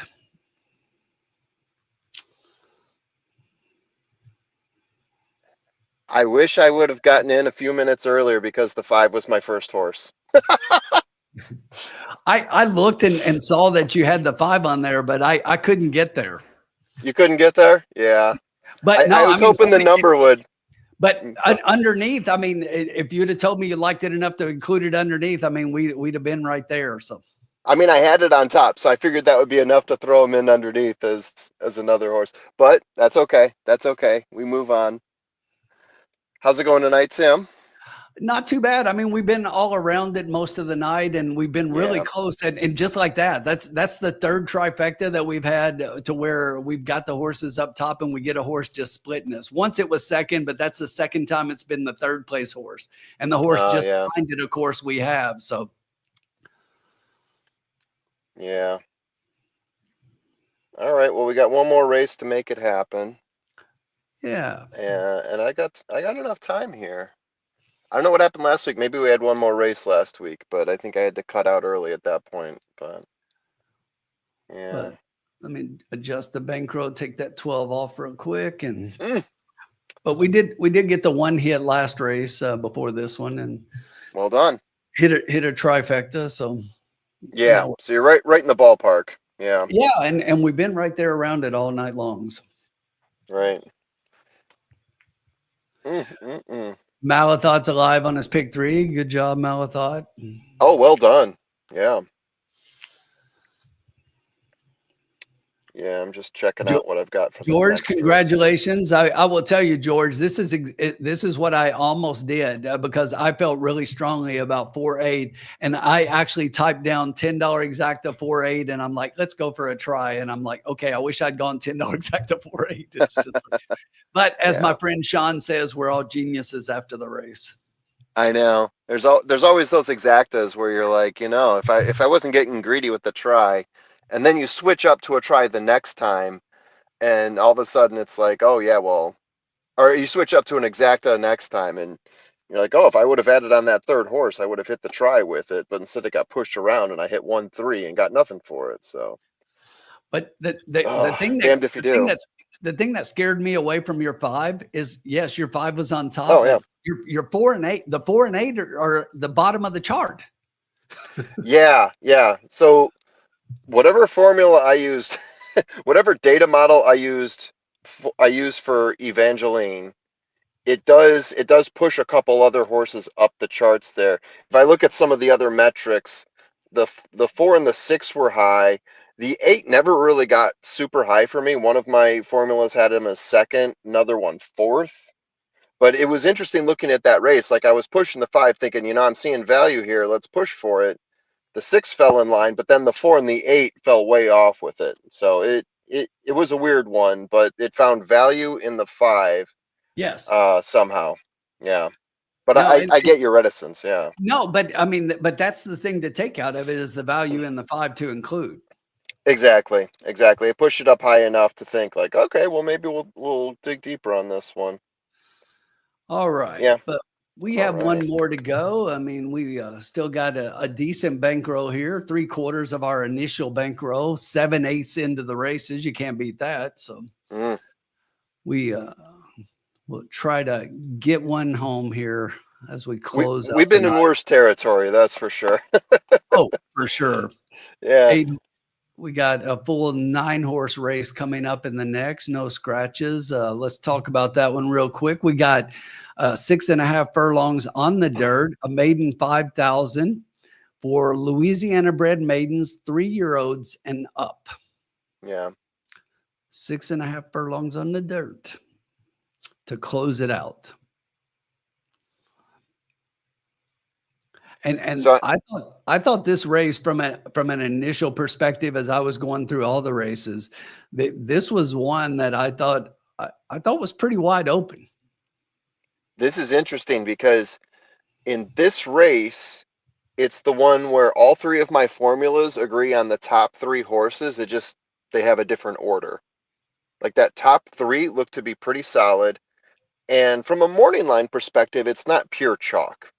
There's chalk in there. Don't get me wrong, but it did pull in for one of my other horses here, and you probably saw it from my tip sheet. The two, most of them have the two as three. Two of them have it as one, and that one started off at 12-1. And then the second horse after that would be the four at 3-1, and then computerize the three at 5-2. Again, morning line. If you want to throw in the fourth horse there, the fourth horse for me would be Runner at 5-1 morning line. The 8 horse, a horse that's getting closer to the pace, which I always like to look for in maidens, like I said before. One of the things we were talking about yesterday, the 2 also throwing that flag, so you like to include that one. But Runner also showing best in class for me as well. So that's a nice strong include at 5-1. Yeah, it's crazy because I looked at your tip sheet because I thought that I would be way out there in this race. My Yeah. top 3, 2, 4, 3. Hey, look at that. I, Look I'm at that. I am not kidding. My top 3 on my sheet, my daily racing form right here is 2, 4, 3. And I thought I was going to be out there with the 2. And when I saw your tip sheet, I was like, No. okay. I was like, I guess there's something here. So, but the 2 kind of stood out and jumped in some of my numbers as well. So, Yeah. So the 2 sticks out for me for a couple reasons. I said the 2's getting closer to the pace, which to me is an indicator that gets thrown that shows that the horse is sort of figuring out how to race with other horses, how to position himself properly. And most of the time, a horse that is going to be just off the pace, 1 to 2 lengths off the pace between the 2 and 4 furlong point, depending on the race distance, of course. But those are the horses that usually win. So it's another good indicator to look for that type of style, right? The other thing I like about the 2, along with the 4, they have the best racing numbers, the best speed figures for the park, and they also have it for the distance and the surface as well. The 3 is in the middle there. I haven't gotten him at racing at the park in the last 10 races. Don't know if he's ever raced there, to be honest with you. 3 times in the money, but I do like his speed figures at the distance and on the surface as well. The 3 of them just sort of cluster together on my temperature chart here. That's not the right word for it, but you know what I'm going for here. right. um, at yeah, they've got that blue cluster there. Ooh, energy saver on. I might be losing my laptop in a second here. It's okay. One last race, so it doesn't matter too much. Yeah, that's pretty much what I've got here is those 4 horses, but really it's those 3. The next one, all of them pretty much agree is like either 4th or 5th, and that's the 8. So I think now it's just we figure out what do we do with it. Yeah, I will tell you that I do differ in my 4th horse ahead of the 8. I like the 1 a little bit here. I can see that. Yeah. Yeah, the 1 looked pretty good too. When I looked at some of the other numbers and some of the um some of the incidentals around him, I thought that the 1 horse looked pretty strong. Yeah, and Yeah. and let me tell you what I see at the 1 here. If you look, the last race was the first time at Evangeline here at a mile, favoring speed, and this horse was far back and never got a chance. And then the time before that at Delta Downs, the previous 3 races, that was also a mile. But if you look at the first 2 sprinting, the first time was in the mud. And if you look at those Yeah. 2 mud races, this horse wants nothing to do with a wet track. So I'm going to throw those out. But if you look at Nice. the sprinting race, I mean, the horse at 30-1 first time out, kind of at this level, did finish 3rd in a 9-horse race. So Yeah. didn't take a lot of money. Wasn't a match for the top 2. Was 15 lengths back, but still on the board and cashing a check in that sprint. So after a couple of times routing, should get a little more stamina and should be able to hopefully at 6.5 furlongs be a little bit closer. And again, this is my 4th horse. I'm not trying to convince Yeah. somebody to bet this horse to win. But there's also some interesting things here, like first time with a trainer from a 67 race sample hits 25% win rate. So Juan LaRosa can get them ready quickly and typically has. So, and a pretty good ROI. If you'd bet all 67 for $2, you would have $2.81 for every two you bet. So pretty good return on investment over a 67 horse sample. Yeah, I'll take those odds for sure. Yeah, so then it comes down to what do we do with it? Yeah, and you know the interesting thing here, and I've got some thoughts, and we'll talk about it here as we get a little closer. We got 11 minutes, but you know the 3 and the 4, which is exactly what I expected. The 3 is 5-2, and the 4 is 3-2. So the 4 is the favorite over the 3, but the 2 off a 12-1 morning line, which I have on top and you have on top, is 10-1. Hasn't moved much. Hasn't come down. And I really like the 2 here. I mean, it just kind of stood out for me. Yeah. I'm wondering if we should do some sort of like key box with the 2. Exactly my thought. And just say, hey, it's the last race of the day. We've got 75 left out of 100. Let's send it on the 2 to make sure that we get some sort of payout on that 10-1, 12-1, whatever he's going to give us, and then box that in with something else that we believe is going to be there, and either do an exacta box, a trifecta box, something like that. And I'm fine with the 1, I'm fine with the 8, either way. I think both of those are going to be pretty solid. We could look at the odds as they start coming through. I could boot up my computer again and see if there's a reason for me to state the 8 over the 1, but I'm pretty good either way. Like I said, I usually look to see if one of my other formulas had the horse in the top 3, but they're all just sort of packed together, 2, 3, 4. Yeah.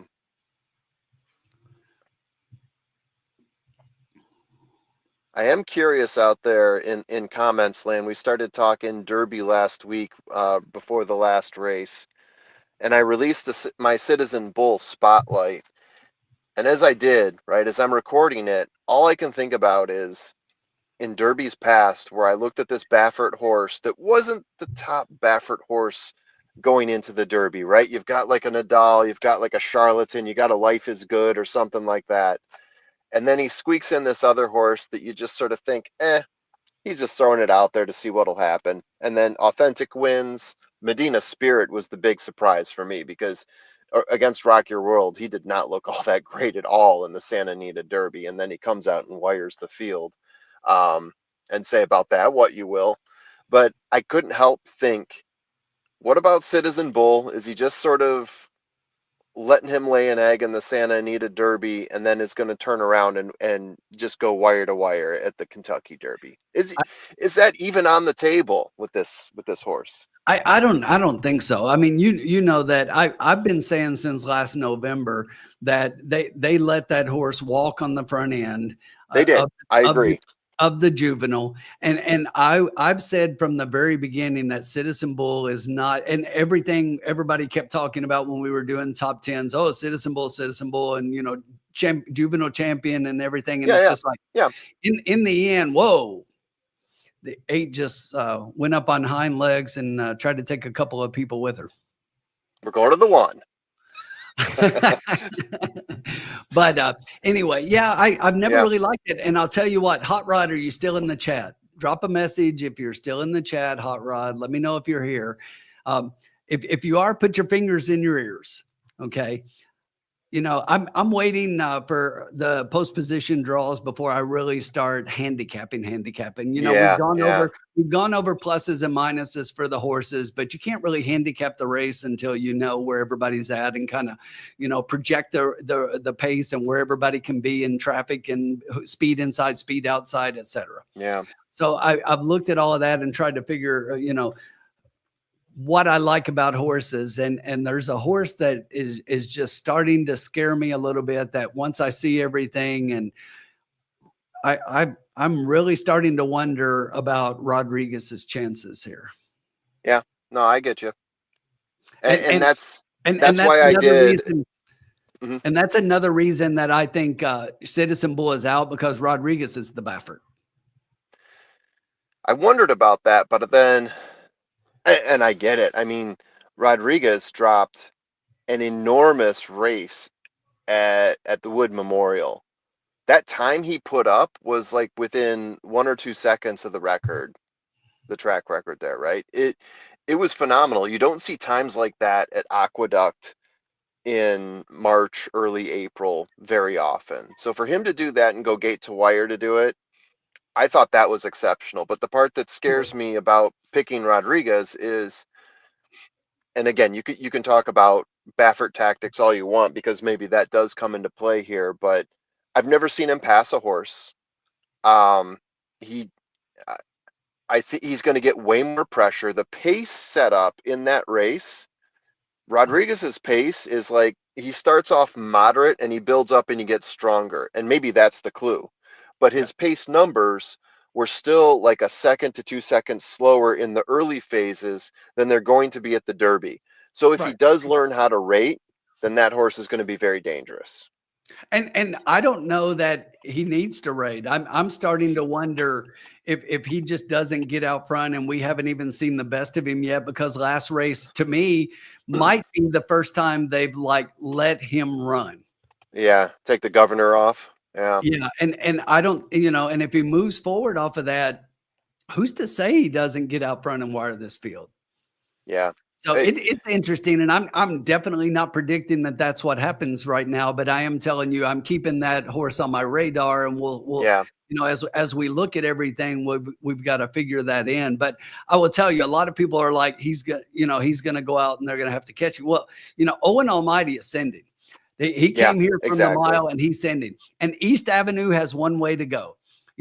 Brent, listen, when we were at Keeneland, Brendan Walsh actually said this. He's like, he said, I will guarantee you this. He's going to be off the screen to the rest of the horses. And he said, whether it's the front end or the back end, I can't tell you right now, but he said he's going off the screen. And you saw what he did. And he got out there and I don't think we've seen the best of 3-year-old East Avenue either. He's starting to get back to the East Avenue a lot of people thought he Yeah. was. And you got to remember, this is the horse that was the favorite in the juvenile. Yeah, but favorites in the juvenile, right? You can write songs about those. Yeah, Yeah, I East agree. Avenue. I'm just saying Yeah, as a comparison to your comment about Citizen Bull. yeah. I come out of the juvenile. I usually discard any horse that didn't do well in the juvenile and say, okay, well, that might be all we saw from them. Because, right, you don't see a whole lot of horses recover from the juvenile and then all of a sudden they turn it around and like, oh, whoa, we didn't expect that from him. It's either you come out of the juvenile strong and you build for the Derby, or you become one of those horses that's like, yeah, I had a shot in the juvenile, you know. And that's the way I look at 80% of that field, except for Citizen Bull, because he ran the race, he ran it well. I get that he didn't have a whole lot of pace pressure, no doubt, but he also won two subsequent races after that. I think it was two, which is why I couldn't take him off the top part of my top 10 list when we were putting those together. Yeah, but I will tell you, East Avenue, and I am not gonna, do things with my heart instead of my head here as we get to the Derby. I am not, but I really thought East Avenue was the real deal after seeing him a Oh, I couple know of he did. times, early on, and I'm gonna give him an excuse for the juvenile with that break and everything. He hit the gate and everything, and I'm gonna give him an excuse for the next race. And a lot of people don't want to and say that that was 2 in a row and everything, but I think he proved in the Bluegrass that he's starting to come back. And Yeah. I think that there are factors here that maybe aren't getting out to the public about between the gate incident and everything that happened, that he's just getting back into form. He might be a So, miler too. That's the other thing. He might be and a miler. that's possible. That's possible for sure. Perfectly fine. It'll be interesting to see how he does and whether or not he goes straight to the Preakness, because the Preakness is definitely shaping up to be a race that could have a ton of speed in it. Oh yeah, yeah, for sure. All right, how we're many on the minutes do we track. have here? All right. I was about to say it shows 2 minutes, but they're just now getting out to the track, and we've been going a couple minutes past 0 here. not quite Chucktown, but we have been running a little bit slow. Right Okay. now, they're on the track. They're showing the 3 right now. We got a few more to go through. The 4 is 3-2. The 3 is 5-2. The 2 is 9-1. The 8 is Hold it. 5-1. So Okay. my And what's odds, the one at? 22-1. Oh, baby. Let me pull up my computer. Squeeze the last ounce of battery out of it. Oh boy, I don't think it's shut down properly.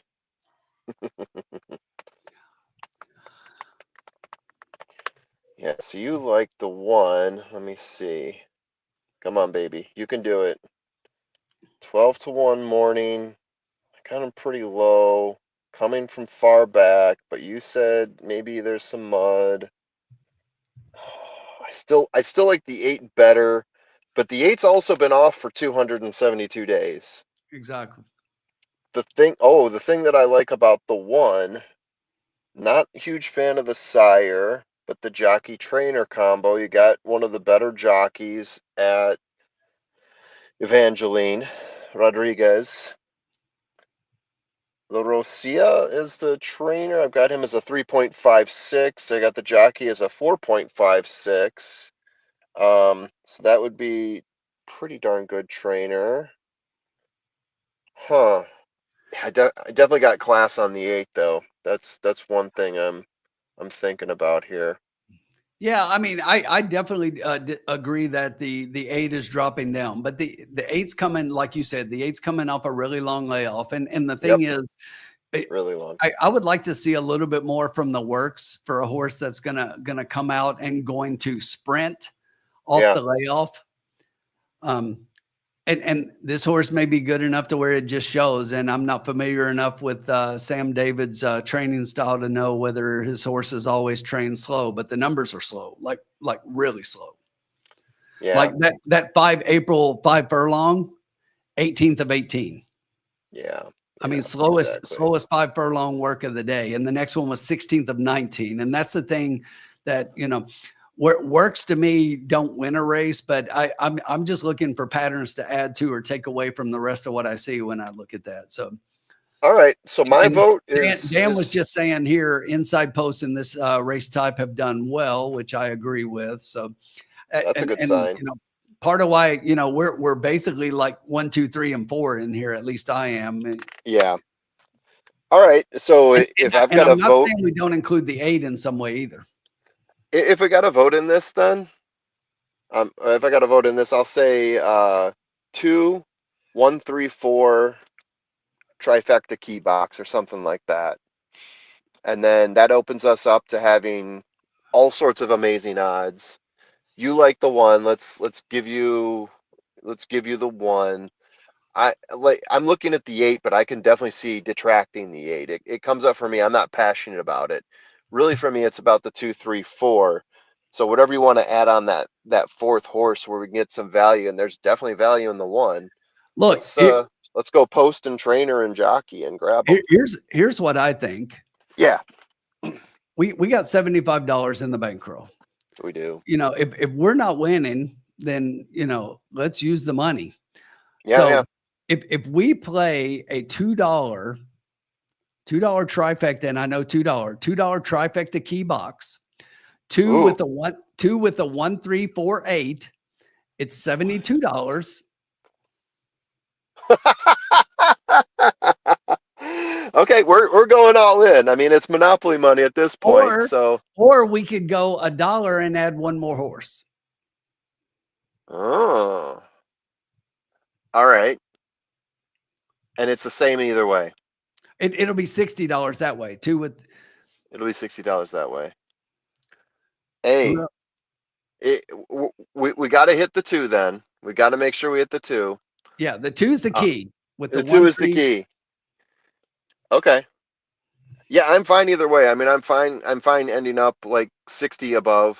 I guess if we're a 10 Who, above, who there's do no we difference. add? It's Who do monopoly we money. add between 5, 6, and 7 quickly? 7. All right, so a $2 1 with 3. So I'm going to put this in really quickly. So Yeah, it's let's a do it. $1 tri key box. Yeah. 2. Let me with double the check. one, It was three, between four, the seven, 6 and the eight. 7. Huh? I guess we go with the 7 because I already said it. I was just checking the 6. Which one? I can change it to 6. Change it to 6. Let me just check real quickly here. 2, 3, 4, 5, 6, 7. I Make it would the say 6. 6. I would say Let's 6. make it the 6. I like I where he would. sits on the pace better. Yeah. 7 is too far back. We're 6.5 furlongs. I agree. 6. 6. Yeah, let's do 6. It's safer. We're already playing crazy enough here. All right. So Fun look, bets, no I know this outs. is a stretch for a lot of people as far as Oh bankrolls and yeah. things, and Oh yeah. you could definitely take this down, but we're gonna go for it here. A dollar try key box, 2 with the 1, 3, 4, 6, 8, because we love this 2 at 7-1, and we think We this do. 2 is definitely a part of the try.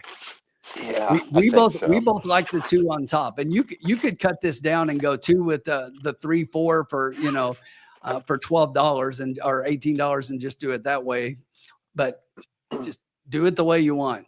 Yeah, But we're I living and think dying by the deuce. and here's the other thing. You might just want to go win place on the 2 at 7-1 because I mean the value is there for this horse. Yeah.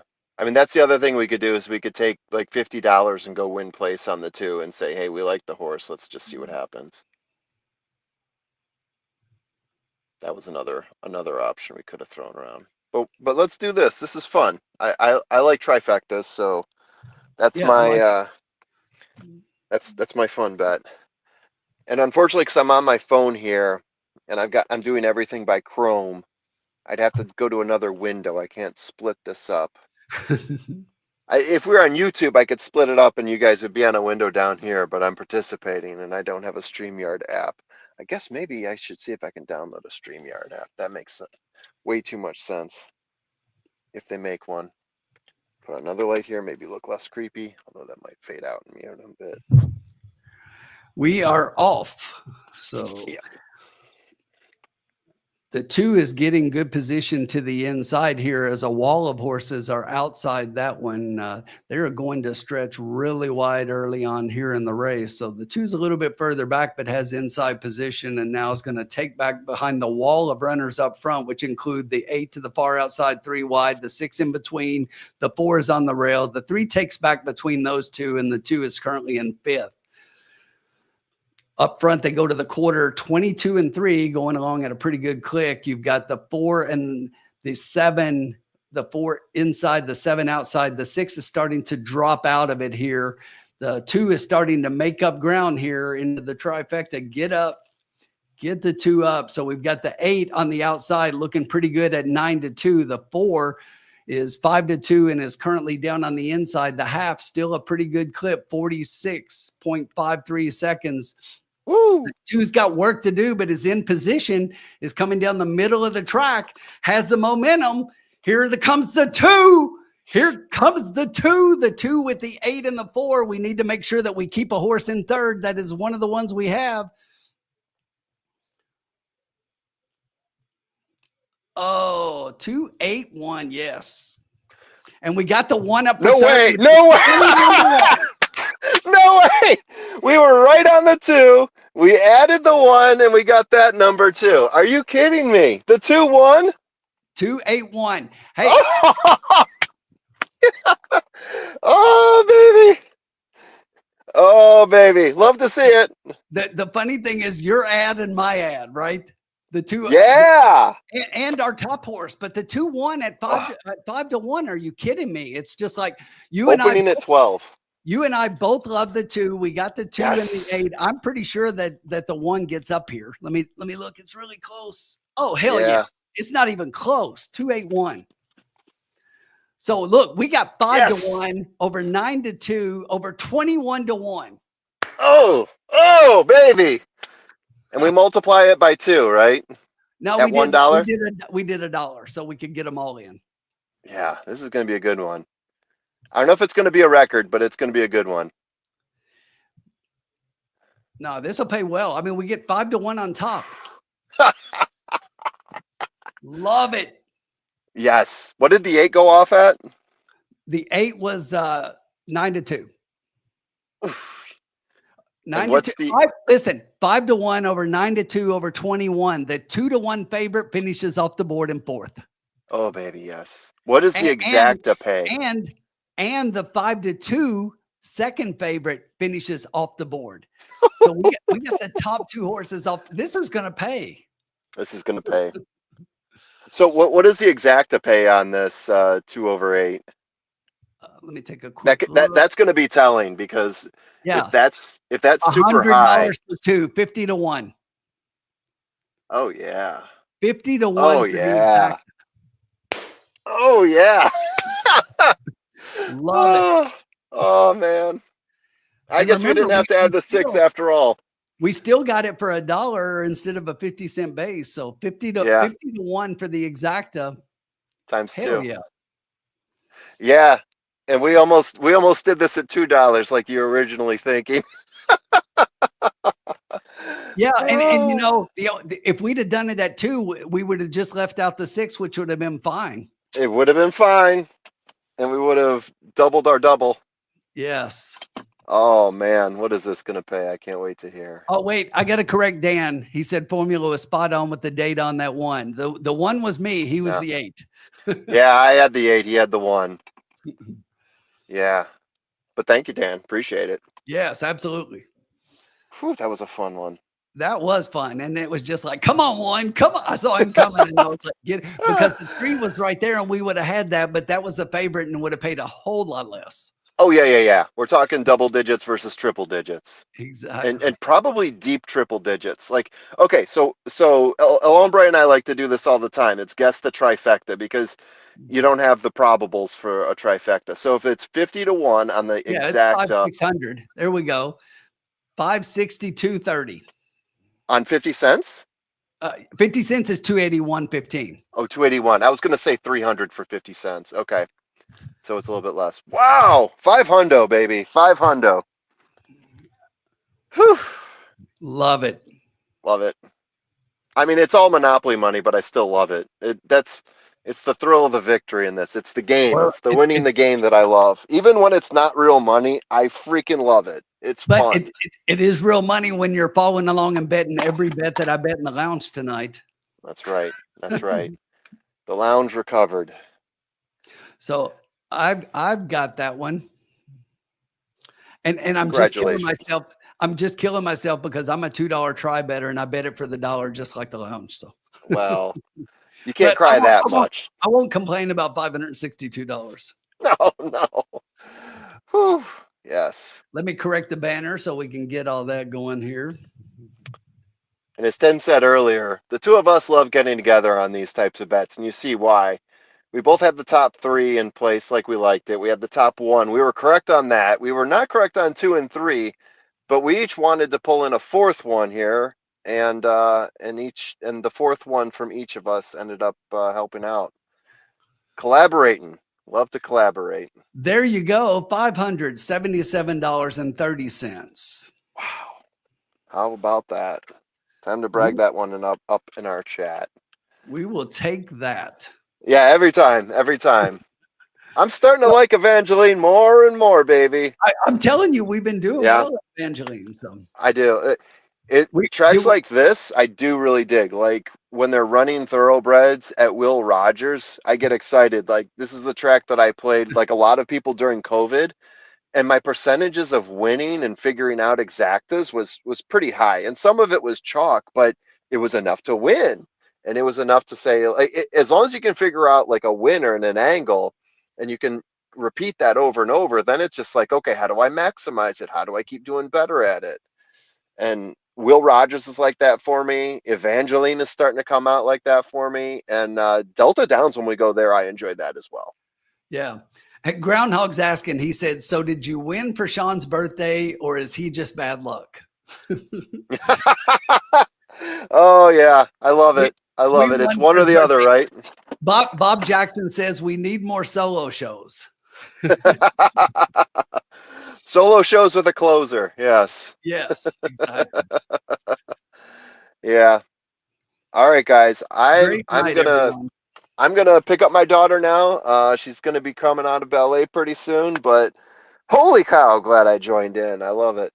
Yeah, just one more time. 228 watching. Make sure if you're on YouTube or pop over to YouTube and make sure you give us a like, subscribe to the channel. Remember, this Saturday, we will be putting out a live broadcast, live reaction to the Derby post position draw. I'm going to try to jump in for a live reaction from the track. I will be there in person. Plus, don't forget, if you're playing the Saturday card at Churchill, check out the Mortal Cappers episode. Yes, please. You saw what the two of us just did right here. We've got a couple of races to where we're kind of the same way, and a couple of races to where we both like similar horses. So you may want to jump on those. Take a look at that episode. Give us a like and a subscribe, and we will see everyone next week back here in the Cocktail Lounge. $577.30 up. Have a great night. We'll see you next week.